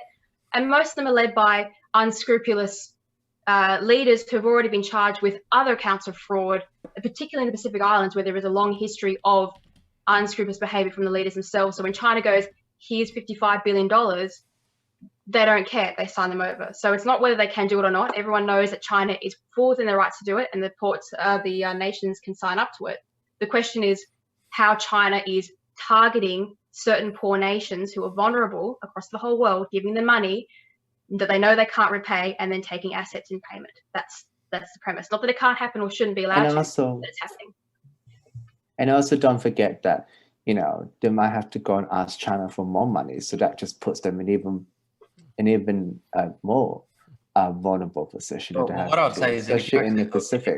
If you look at the information that's coming out, particularly in the past few months, I mean, in April, there was a meeting in Beijing about renegotiating a lot of the debt that's been acquired. China has written off a whole lot of those loans. China, along with all the other G20 countries, has suspended principal and interest repayments on loans to poor countries until the end of 2020, at a time when China's been the worst country economically hit by the virus and would be, you'd think, in a position where it's recalling all of the loans. That actually what you find is China's acted very agreeably, and it doesn't, all the literature that's coming out is suggesting that China is not trying to secretly acquire all the world's assets. But one point I would say is that, and I hate bringing it back to the Middle East, but I think it's something that you have to consider when we keep accusing China of being aggressive in foreign policy in their own backyard, when we have a tendency to be a bull in a china shop in places which are thousands of kilometers away, which is that when Trump gives an interview on Syria, he says, we're not even there fighting the war anymore. All we're doing there is staying there and taking their oil.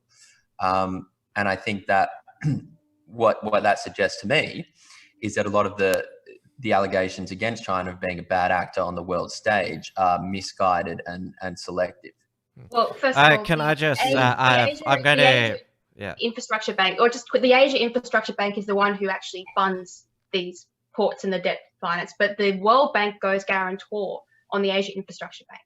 So they're not even writing off their own debts. They're using Western money loaned at third world interest rates to fund and uphold this. So it's not even always their money that they are lending out to these nations. And also, can I just add really, really quickly that in the Herald Sun, it says Labour faces a built-in pressure on Premier to dump China deal, and if I go It's about 91% Liberal voters, 52.9% of Labour voters, 55.8% of Green voters, 78.8% of undecided voters in Victoria across electorates won the Belt and Road Agreement dropped because they're fearful of what it could do to Victoria and Australia. So if Belt and Road isn't as is covered, then why is there such huge call in Victorian electorates for the Premier to dump the agreement? So, it's just, let me just go back. I mean, here it is. Obviously can't see it, but so there's pressure on Andrews to dump the agreement, and yeah, I mean, those numbers are just huge swath of voters. I'll tie this up now, this topic here, because we do have other recent events to comment on. But there was I just want to talk about an interesting comment in the live chat that China, through its Belt and Road debt trap, has basically just followed what the International Monetary Fund used to do with these third world loans to nations which couldn't pay it back, and then they'd swoop in and get them to privatize assets for the globalists to come in. So basically China is just doing what the globalists did in the past in these countries here. And I noticed that Dougal always mentions what the West does in the Middle East, but I'll just finish with this comment. Two wrongs doesn't make a right. Just because our governments do it in our name doesn't mean that China's justified in doing it as well. They're both wrong. Can I make one comment on that? Yeah. The only quick comment I would make is that I think that, that person is absolutely right, that two wrongs don't make a right. But I would also suggest that using what China does wrong when we make exactly the same mistakes as a reason to destroy the Australian economy is not a good it's not a good evidence base. All right. So what I want to move on to now is that there's a lot of inaction by Australian politicians on taking a stronger, not aggressive stance, but firmer foreign policy stance towards China. Basically, let me put it like this, putting more of the principles of Donald Trump's art of the deal into our foreign policy. And it's not just because some of them have succumbed to the Chinese propaganda and in some cases have taken money from Chinese backed people and organizations. It's also because the business community, they love doing business with China, making profits, and that was exemplified by Western Australian mining magnate Andrew Twiggy Forrest, who ambushed Greg Hunt in Victoria during the press conference, getting the 10 million testing kits with the Chinese Consulate General. Then the next day, Kerry Stokes, another West Australian businessman, owner of the West Australian newspaper, and the Seven Network, just basically saying about China and the virus, forgive and forget. So the business and media community do also shape how the politicians react. But having said that, contrasting it with, and it seems that Dougal doesn't very much like, Sydney Morning Herald, which is now owned by Nine Entertainment Co., which with the Sydney Morning Herald, The Age, and the 60 Minutes program have now done a number of joint investigations on Chinese political espionage in Australia. Last year, they reported on the allegation that China wanted to install a Manchurian MP in our parliament. I refer to them as the Mandarin candidate, and a lot of it was based on this testimony of this Chinese spy who was defecting, who later revealed that he'd embellished a bit. And then also with the arrest, or the raiding, I should say, of Shakri Mosaman by the AFP on behalf of ASIO. he is not a person of interest, but though he's still being persecuted over that in the Parliament. But 60 Minutes, they were on the ground there to witness the raid. So I just want to contrast it there. Not just because I know that's something Dougal would raise, but you do have business and media influencers on this debate as well. It's pretty clear where vast majority of the Australian voters stand on it. They oppose the Chinese takeover and encourage more and more to buy in Australia. So I just want to get comments on that factor there, the fourth estate and the business community. Marcus, you want to go first? Yeah. There's actually a bipartisan group of Labour and Liberal Party politicians called the Wolverines that was set up by Andrew Hastie, who sits on a powerful Parliamentary Intelligence Security Committee, and they're actually very skeptical on China, and they've joined the Interparliamentary Alliance of China, which consists of multiple countries around the world, including the Five Eyes, that are skeptical against China. So if I remember, it's Kimberly Kitchen, it's Andrew Hastie, it's James Patterson, it's Claire Chandler, it's Matt Canavan, it's Eric Abed. It's a whole swath of major party politicians who put aside the politics, come together, are skeptical on China. They are basically a China hawk group in Parliament. And of course, I want the Morrison government, in fact, not even just the government, all political parties and politicians should take a strong stance against China, a stance that is appropriate as well. But there is that group called the Wolverines, and there are a China hawk group, the skeptical of China. They are pro Hong Kong. I do remember Tim Wilson went to the Hong Kong protest, and he actually marched with the Hong Kong protesters. So you can't say that they're completely quiet, they're all dead about it. Oh, and I know that there's vocal backbenchers, but even though many of them, Andrew Hastie, James Patterson, Tim Wilson, they're on the government benches, they're still backbenchers, and it's the cabinet which makes the executive policy and foreign policy of Australia.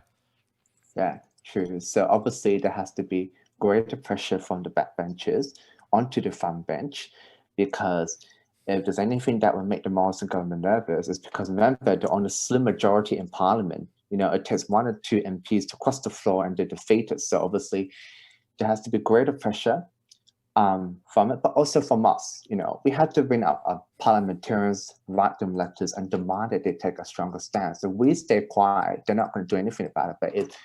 So obviously there has to be greater pressure from the backbench and all of the parliamentarians onto the government.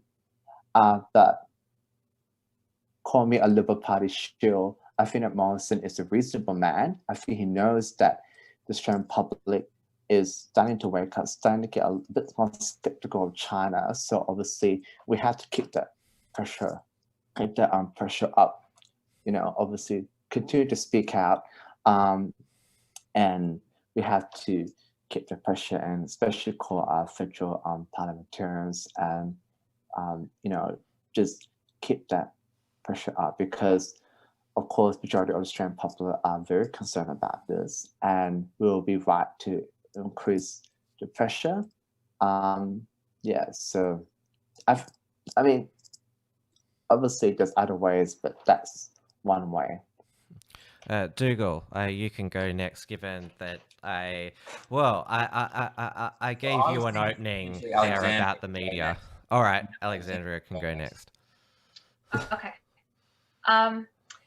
So sorry about my cat meowing in the background. There's 2 things. One is the Australian people, as Fu said, are overwhelmingly worried about China, and that's a phenomenon that you see throughout history, where the working class and the people who aren't in power, they have a better sense of danger because they are the ones who end up getting involved in conflicts and are actually killed by conflicts. And so when something's wrong, the people tend to know first. And very much, especially Australians who have been here or their grandparents have been here since the war, they don't want anything to do with China because they recognize it as another communist threat and an expansionist threat, behaving in a similar fashion to what they've seen time and time again. Now, and they're not really getting, apart from the general economic benefits, which are being totally trashed by COVID-19, they would rather be poor than to depend upon a nation like China that is warmongering and is a threat to global security. And that's, you can see that wherever you go, if you ask them, they'd rather live in a shack than the wealth of China if it means China gets to rule the world. Now, with the politicians, they get led around by elections. So the only way that a politician will start with a hard line on China is if it's forced as an election issue by the people who have elected into power. Now, at the moment, we are still seeing in both Liberal and Labor and National Party signing up to new deals with China in which they are selling off or leasing our essential service assets to China. And every time it's broadcast and publicized, there's outrage from people because the general public does not agree with continuing to make the problem worse. They want to withdraw. They want our politicians to stand up to China, at the very least, to diverge China and to use India as a replacement. So we were well aware that we can replace China with India and return ourselves to an essentially a similar state of wealth, but empowering a democratic nation rather than a communist dictatorship. So as far as the media goes, they are more or less at the behest of various political affiliations. They'll run whatever story is being pushed by whichever side of politics they're affiliated with. So they're not really driving a China narrative so much at the moment. If do you know what I mean? Like they're more following what the politicians are signing up to, and they're all ignoring the population. If they were given a referendum or a vote, they would say no more with China. we're out. So yeah.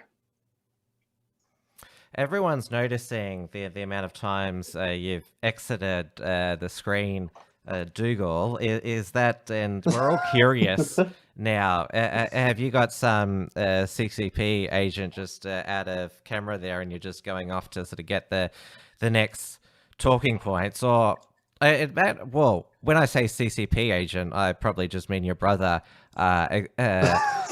Alexander, who I've interrogated previously on an episode of WilmsFront. Well, I could show you around, and literally in my kitchen. And the issue is I hadn't eaten dinner, and I realised that this is going to be a long one. So I've been getting some biscuits and some water, and I might potentially make a quick bathroom stop in the future, depending how we go. But to address a couple of points, firstly, on Alexandra's question of whether the people are broadly supportive or not of interacting with China, the first thing I would say is that people in Australia are absolutely free to totally dodge China, dodge trading with China if they want. I mean, they have the opportunity to go and buy only Australian-made goods. They have the opportunity to not associate with any companies that do trade with China. And you're absolutely right that if they do so, they will end up living in a shack. And now, considering that they are free to do so under our current system, if you can point to those people who are living in a shack and doing so voluntarily, I'd love to see them. Can I give you one example on that point, since you asked? There's been, I can't disclose who it is, but one of the major, grocery chains has noticed that they cannot move anything that's got made in China written on it. And it's been going on since COVID-19 started. They won't touch it. There's a very real anti-China backlash to the products across all their stores. And they're big. Well, what I'm saying is that's absolutely fine, and people are absolutely free under the current system to make that decision. I just don't see Australians not interacting with China and taking the economic blow. I mean, sure, they'll buy made in Australia, but to say that there's a group of people who will totally dodge China to avoid having any interaction with them, I just don't see them. Now, on the point of I had one more point to bring up, but let's talk about some of the government officials, and let's talk about Hastie in particular. I got a bone to pick with Hastie, and I would say to Marcus that he in no way puts aside politics to find the truth. I would say he puts truth aside to find politics. And if you went back and watched that 60 Minutes interview about the 60 Minutes story about Wang Licheng, you have Andrew Hastie, who used to be in the military in the SAS, I believe. You bet he has a bunch of connections in there. peddling what was absolutely a false story on Wang Lichang, which came out several weeks later. And so to tell me that Andrew Hastie is putting aside politics, it's like, no, he's peddling a false story that he knows to be false just to get on the front page and get in a 60 Minutes interview. And as far as I can tell, that's just a fact. That's a non-negotiable. You can't tell me he's putting aside politics to find the truth. And I think that I'm happy to leave my point now. I've forgot my other couple of points, but on the media. So I mentioned that we have, well, Kerry Stokes. He owns the Seven Network, and I know that you mentioned Andrew Hastie there. Some of the local newspapers in WA, which are owned by Seven West, have gone after him. So you have the more sympathetic China press in Seven, and then the more hawkish press in Nine. So I'm not sure if you wanted to comment on that. I did remember. I did remember during that time when we were calling for independent inquiry into COVID-19. I remember Kerry Stokes was one of those people who actually said, maybe not. But I have to admit, I did not watch that 60 Minutes interview. I did. In fact, I don't even watch 60 Minutes. I'm largely watching Sky News. So yeah, but I don't see the truth in politics. Because I when they say something about China, I don't just I don't just suck it up. I think about it, and yeah, it's true. I largely side with them on China. So yeah, that's that. I have not seen that 60 Minutes interview. I did know about that Spider, but I didn't watch that interview. No. There's a Carnage House Productions podcast that I remember you and your brothers did when that story came out. So we can perhaps... It is one of our bragging points. Yeah.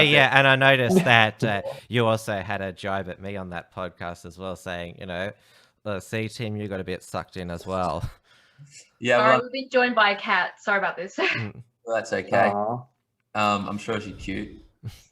But yeah, I mean, we looked at some of the Morning Post, which is a Chinese government partially owned news media organization, I believe, potentially fully owned. I can't remember.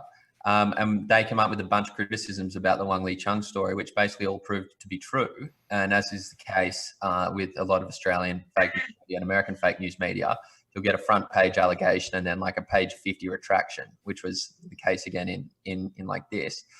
And I would say that Carnage House was potentially the only media organization in the world to actually get that story right outside of China.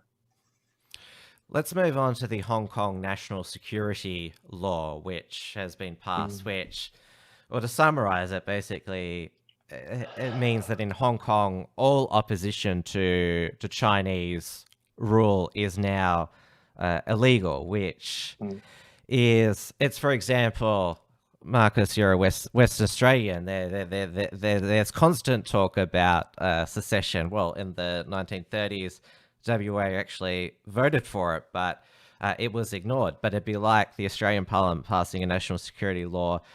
Western Australia, secession is illegal. And let's not forget that what triggered the initial Hong Kong protests was a very, by comparison, mild bill about a extradition law from Hong Kong to China. So they've just gone all out now. And now there's talk about Australia and Britain accepting people from citizens of Hong Kong as refugees to our nations, a special intake. And there's been a lot of push for that.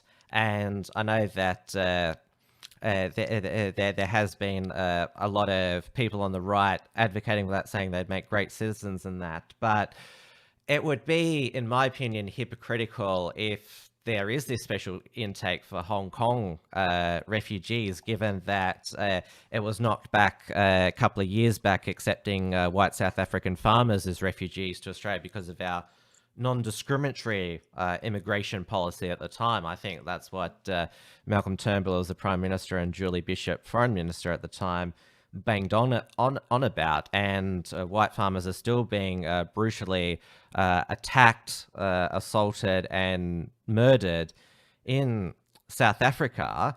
And so I'm more than happy to look at having a special intake of Hong Kong refugees, like we have in the past with Syrians, but let's also remember about the white South African farmers. Actually, I support both Hong Kong refugees and South African white farmers. In fact, I support the South African white farmers because I was sympathetic to them.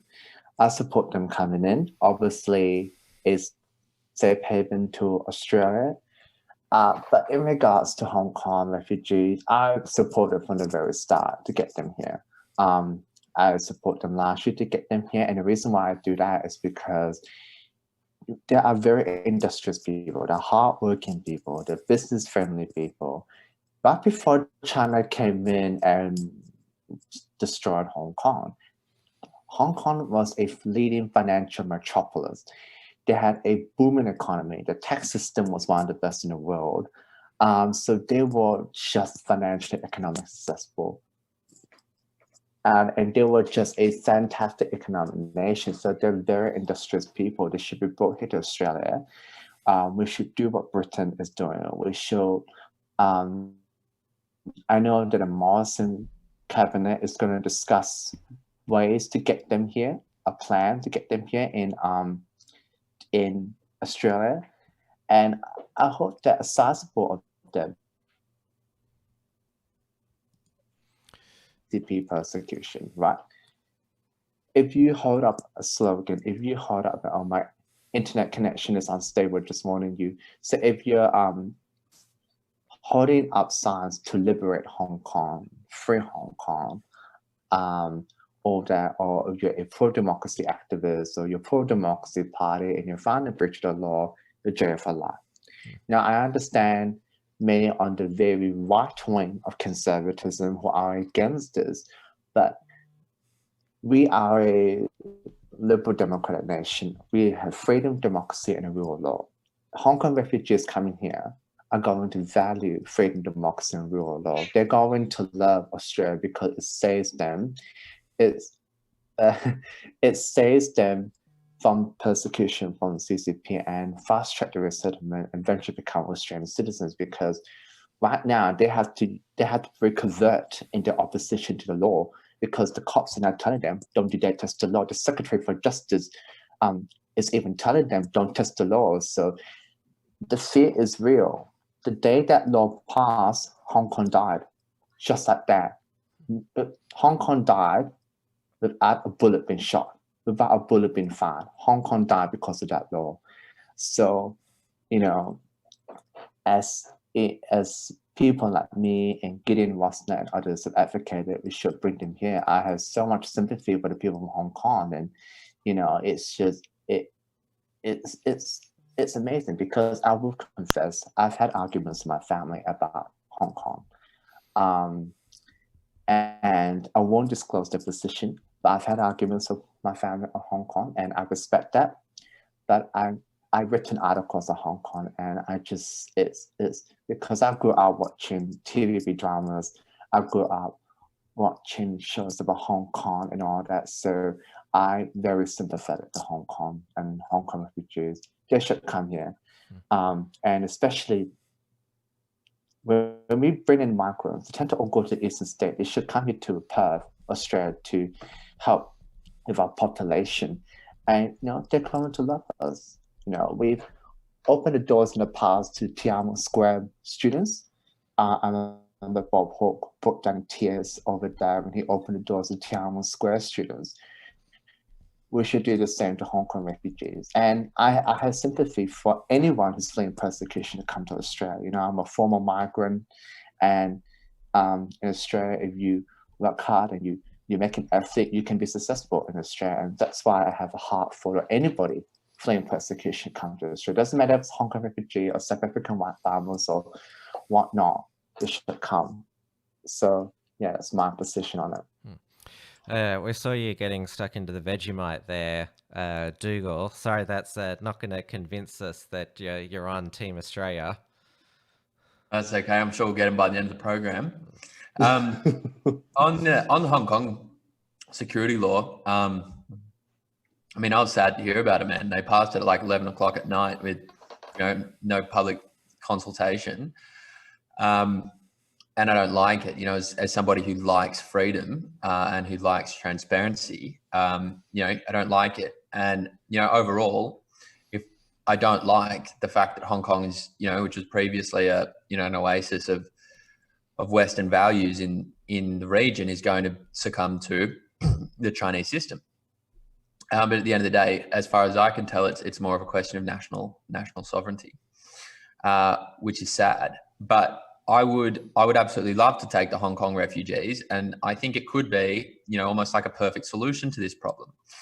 I've tried to discuss this actually with a few people. Like we could just build a new city somewhere and just totally say, all right, because what actually built Hong Kong into such a great place wasn't, the infrastructure. You could argue it was, the economic or corporate environment that was there, but really it's the creative energy of the entrepreneurs and the people there, and the hardworking spirit, which actually creates this kind of freedom and personal paradise that is Hong Kong.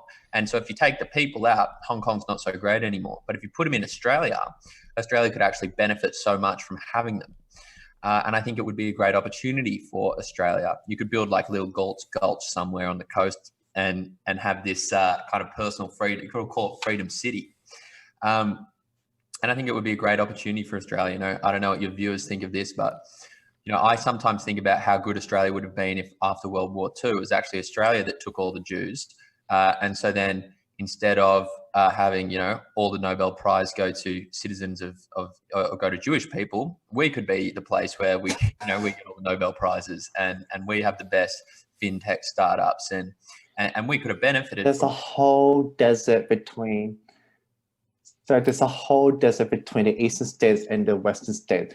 We can create like a Hong Kong in like the middle of the desert. What about... It's like a huge desert between the eastern states and the western states. So like create like a mini Hong Kong and like a desert there. I don't know. And, it's just a vast area.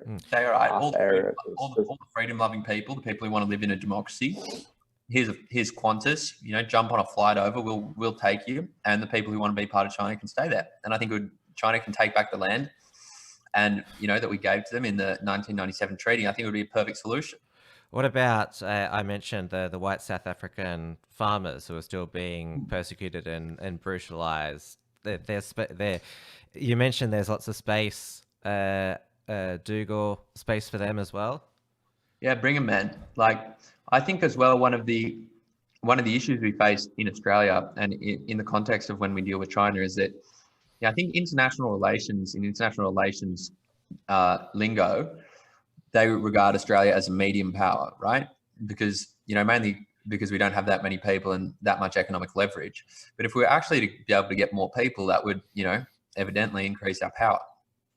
And I think it would be a great thing to increase our population with hardworking, freedom-loving people. Alexandra? Sorry, my cat's got an opinion. With Hong Kong, although it's never going to happen, if we set up a new Hong Kong city in Australia, I guarantee the first thing China would do is try and lay claim to it, because that's what they have done. They have pushed people into other regions and then claim that because their people live there and are ethnically Chinese, therefore they then have the power over that territory. They've done it many, many times. So I think we'd be inviting a world of trouble if we try to export Hong Kong to Australia. That's China, I would stand with you with. But they have. You can document. You can go back and you can read it. But my point is more that the Hong Kong people. I think this is the UK's opportunity to take the Hong Kong people, considering the special relationship they have between them, and the UK is looking to make itself the new powerhouse of Europe after they left the European Union. I think it's better for everyone in the Western world that the UK be allowed to do that, be allowed to move the Hong Kong people who want to leave to the UK and to build them up as an economic powerhouse, which we will benefit from. I have nothing against taking Hong Kong refugees at all. I just think that would probably be a better structure as far as geopolitics were to go. The problem they've got is obviously they're not extending that to the children of the people who are able to apply for citizenship, and so And you have to have a BNO. At the moment, passport. there's a lot of people there who aren't leaving because their kids are there. So you'd have to actually allow their kids to come. Otherwise, no one's going to leave, because what are you going to do? Leave your kids to the mercy of the Chinese government? No, they're not. They're staying there to protect their kids. But like, as Britain takes them in, we should also take them in. Just like not all of them, but like those who want to come as well. I have no problem with Hong Kong. I just think that Britain, if the business centres were to migrate to the UK, it would help to counterbalance the EU, which are becoming more and more socialist as we go, and at least a strong Britain, because they're not a minor power on the world stage, they're a major power on the world stage, and the more powerful they are, the better you can counterbalance the world, right? Whereas we won't get powerful enough to do that, so it's almost wasted. But South Africans should have been here. We're only taking refugees from basically socialist and communist and religiously tyrannous countries, which is making us less democratic. So we should absolutely be taking refugees from a broader range of countries, particularly those that share our feelings and philosophies, because otherwise we negatively impact the people of Australia who are already here. So I definitely, both of them can come, but that's my position on Hong Kong in particular as a special case. So I'll try and wrap this up because I'm aware of the time. I'll wrap this up. We'll try and wrap this roundtable up by 9 p.m. Melbourne time, because, well, XYZ Live does air at that time, and they'll take, I know a lot of people in this chat will go and want to watch that. So definitely want to squeeze this topic in, which is, of course, continuing Chinese Communist Party espionage in Australia. We mentioned Shariq Mosulman. He says that he's done nothing wrong, and that he's not a suspect in an espionage investigation, but all of that footage is publicly available of him praising China and Xi Jinping, saying that China gets a raw deal from our media and internationally. And then, of course, the most prominent example of a politician getting suckered into doing China's bidding was former Labor Senator Sam Dastyari. Somebody in the comments said about Dougal, it looks like he's auditioning to be the next Dastyari, and Dastyari basically has confessed now that I was a sucker.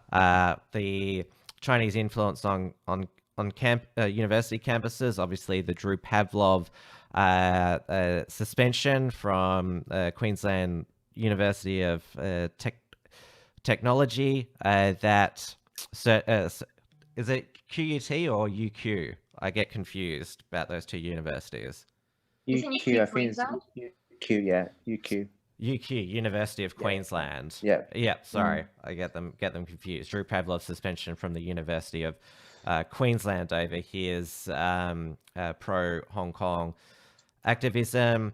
And then there's also a lot of talk about the Chinese apps now. WeChat, which is basically the Chinese Facebook, but also TikTok now, which is used, well, it's exploded this year in use by Western European peoples, often doing quite silly stuff on it. And I wonder whether a TikTok app is a form of espionage, basically to degrade Western culture by making Western people just embarrass themselves publicly on the internet. And also the fact that China knows that identity politics is the West's weakness at the moment, and is very they know they'll get very far by playing the race card, to China's critics just saying, oh, you're racist, and they have Antifa and Black Lives Matter destroying Western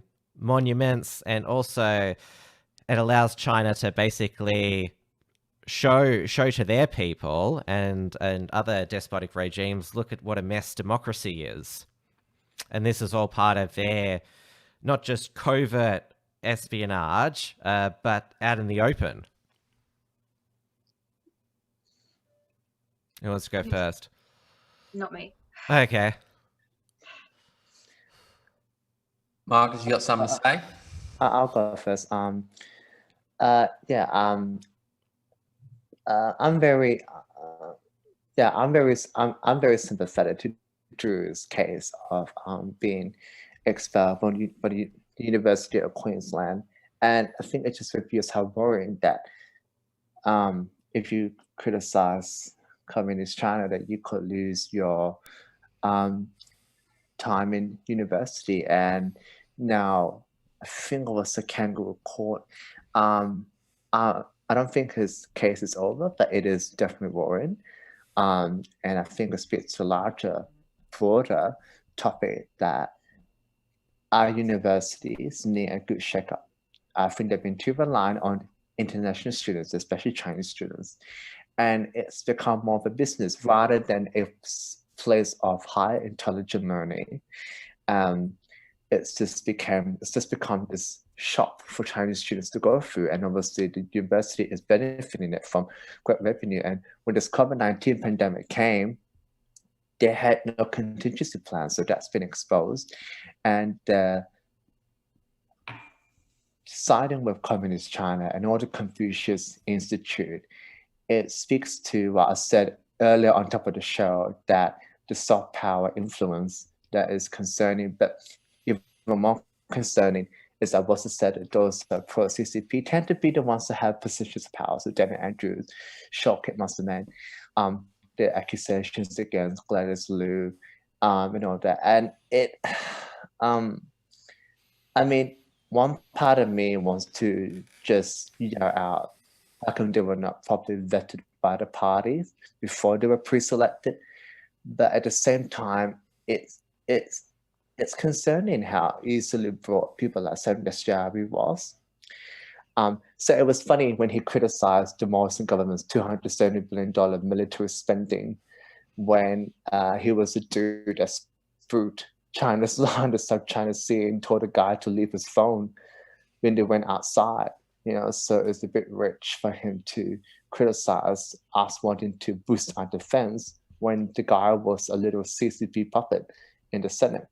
So obviously, if we want to decouple Australia from China and disempower them, we've also got to remove those who are in positions of power across our industries and sectors who are pro-CCP, because how can we disempower China when you have powerful media and business figures who are influencing politicians, lobbying them behind closed doors? I mean, we're not that powerful. They've got influence, we don't. So we have to get rid of them, and have to get rid of them. Otherwise, decoupling from China is going to be difficult. I'll be super quick. Yep, go. The University of Queensland should have had all public money stripped from them the moment they decided to take action against that student for being pro-China.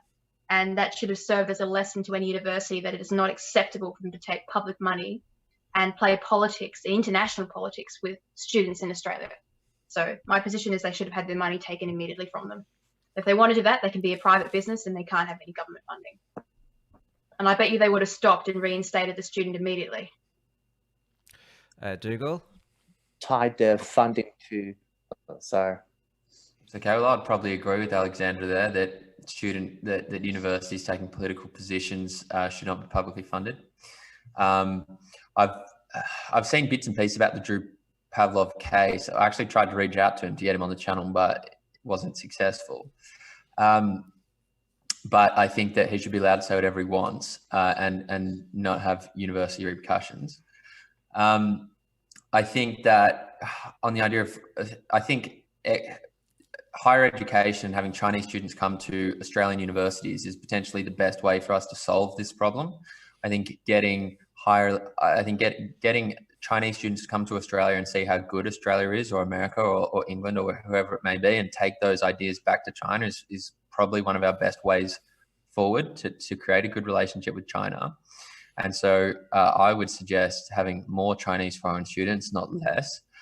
I would also say, finally, just to get my 2 cents in, as I usually do on the Confucius Institute, is that there is no evidence of the Confucius Institute spreading any political propaganda for China. I was part of the Confucius Institute. I went to China on a Confucius Institute scholarship. And the truth is my Chinese language classes were the least political class in all of the Australian curriculum, behind English, behind history, and truthfully behind even physics, as we've seen the politicisation of the physics curriculum in the national curriculum in Australia. And the New South Wales government, in a 2016 report in an investigation of the Confucius Institute, found no evidence of political content being taught. And the reason they cancelled Confucius Institute classrooms across New South Wales public schools was because there was a quote, evidence of public perception of political content being taught, despite no evidence of political content actually being taught. And the only thing I would say there is that the most useful language other than English that Australian students can learn is Chinese, okay? Chinese is here to stay, and China is here to stay. And whatever we want to say about decoupling or disempowering China, there are 1.4 billion people who are, maybe more educated than us, more ambitious, more hardworking. It's not like they're going to go away anytime soon. And Australian students being equipped with Chinese language is one of the most valuable assets we can have. And given that Chinese is such a hard language and not many Australian kids actually want to learn it because it's so hard, means that you get all the time situations where there might be a couple of kids in year 11 and 12 or even year 10 who want to learn Chinese, but because there's only a couple of kids who want to sign up, the public education system doesn't have the money to run those classes. And so if the Confucius Institute is happy to step in, pay for those classes, and often bring in a Chinese language teacher from China, like what happened in my case in my high school, I think it's actually a great initiative that we should be thankful for.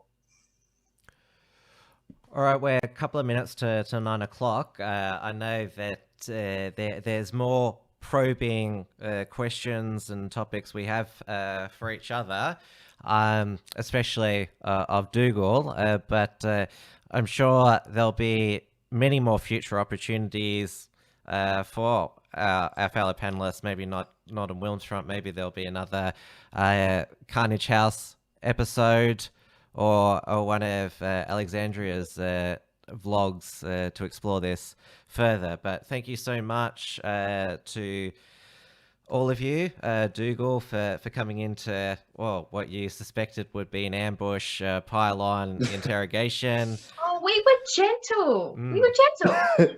We were. Yeah, I had another retort I could have said and I didn't. We're gentle. I appreciate that. Well, I did really appreciate you guys having what I regard as quite a factual basis for your opinions, which I really did appreciate. We had a robust discussion. We didn't ambush him. We were quite restrained.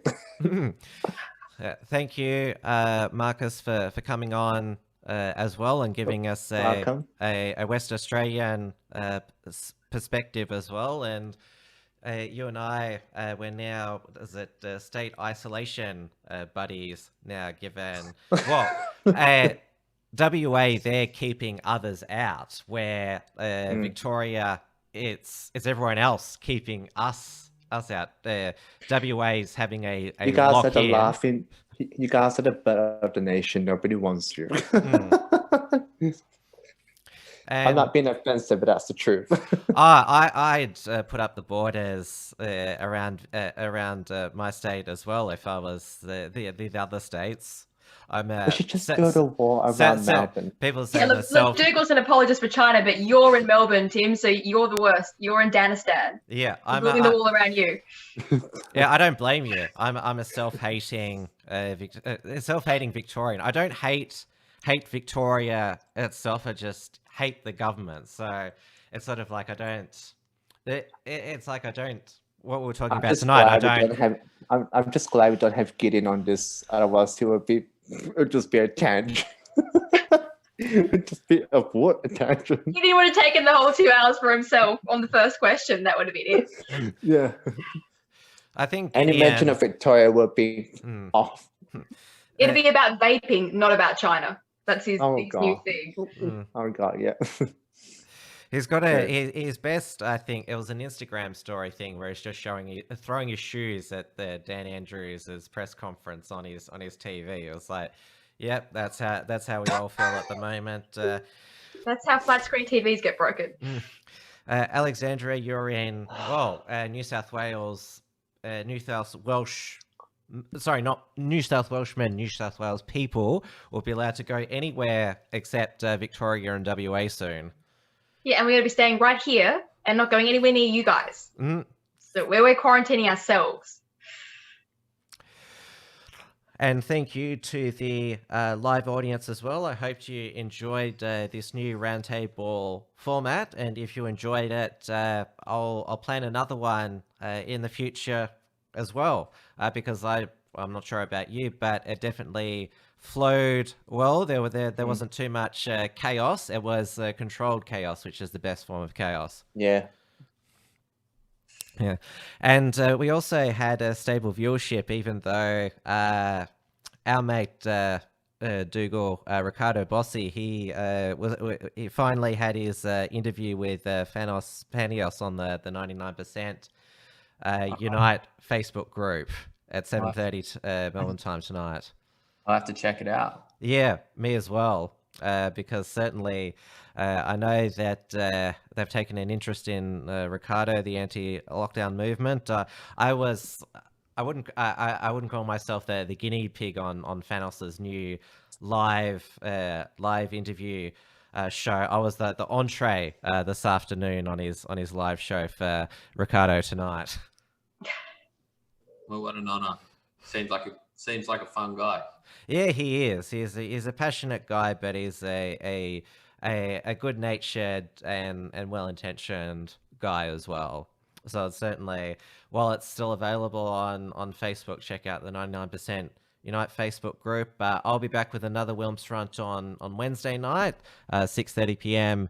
Melbourne time, where I'll have as my guest former City of Casey councillor Rosalie Cristani to talk about, because the City of Casey, Cranbourne, Narre Warren, they were some of the areas of concern for coronavirus outbreaks. The numbers have stabilized now, but it's good to get an on-the-ground report from somebody who is a pillar of the community there about what the on-the-ground mass testing blitz and door knocking has been like in some of those multicultural areas. So I'm looking forward to that. I'll give everyone a chance to finally plug their own social media. Sorry? You can plug your own social media. Oh, right. Sorry. My apologies. Someone just yelled at me on Twitter. So obviously you can follow me on Twitter. That's a good lead in. At Stop Laughing Food, at Ellie Melly on Twitter. And I have a Parler account with the same username. I post videos to YouTube, but you get them from my Twitter. And I have a blog, which is linked at the top of my Twitter. So head on over there. Yeah, Marcus? I have a Twitter account at Stronger Oz, Parler, the same name. I have a blog as well with very conservative articles. I have a YouTube channel. I've done 2 videos recently, one on cancel culture, the other one on J.K. Rowling. And I also have a Facebook account if anybody wants to. But that's mostly for Liberal Party stuff, so it's pretty boring. Oh, I also have an Instagram as well. And Dougal, where's Carnage House these days? Well, our YouTube's going really good. So check Carnage House out on YouTube, Facebook, Instagram. If you really like us, want to give us some money, you can go on Patreon. And I haven't announced this publicly yet, but as Ellie Melly, Alexandra Marshall, you might be able to find her in the articles in Penthouse magazine. I had a testy pop. You might be finding me there sometime soon as well. But anyway, that's all I got. And of course, for more of the Unshackled's news and commentary, theunshackled.net to find links to WilmsFront shows, timwilms.com. I'm also joined Parler as well at Tim Wilms. I got a nice bump in following on Parler after my last WilmsFront featured interview with Katie Hopkins, who's taken Parler by storm. She shared the interview, and I've got nearly 300 followers now, which is a good start on a new platform. Nice. So I'm very pleased with that. So once again, thank you everyone for your time tonight, as well as the audience, the panelists. Thank you so much. And I'll see you all on Wednesday. Thank you. Thanks for tuning in to WilmsFront. Visit timwilms.com or Rational Rise TV to view the archive of episodes. And keep visiting theunshackled.net to view all our shows. And to keep up with the latest real news and analysis.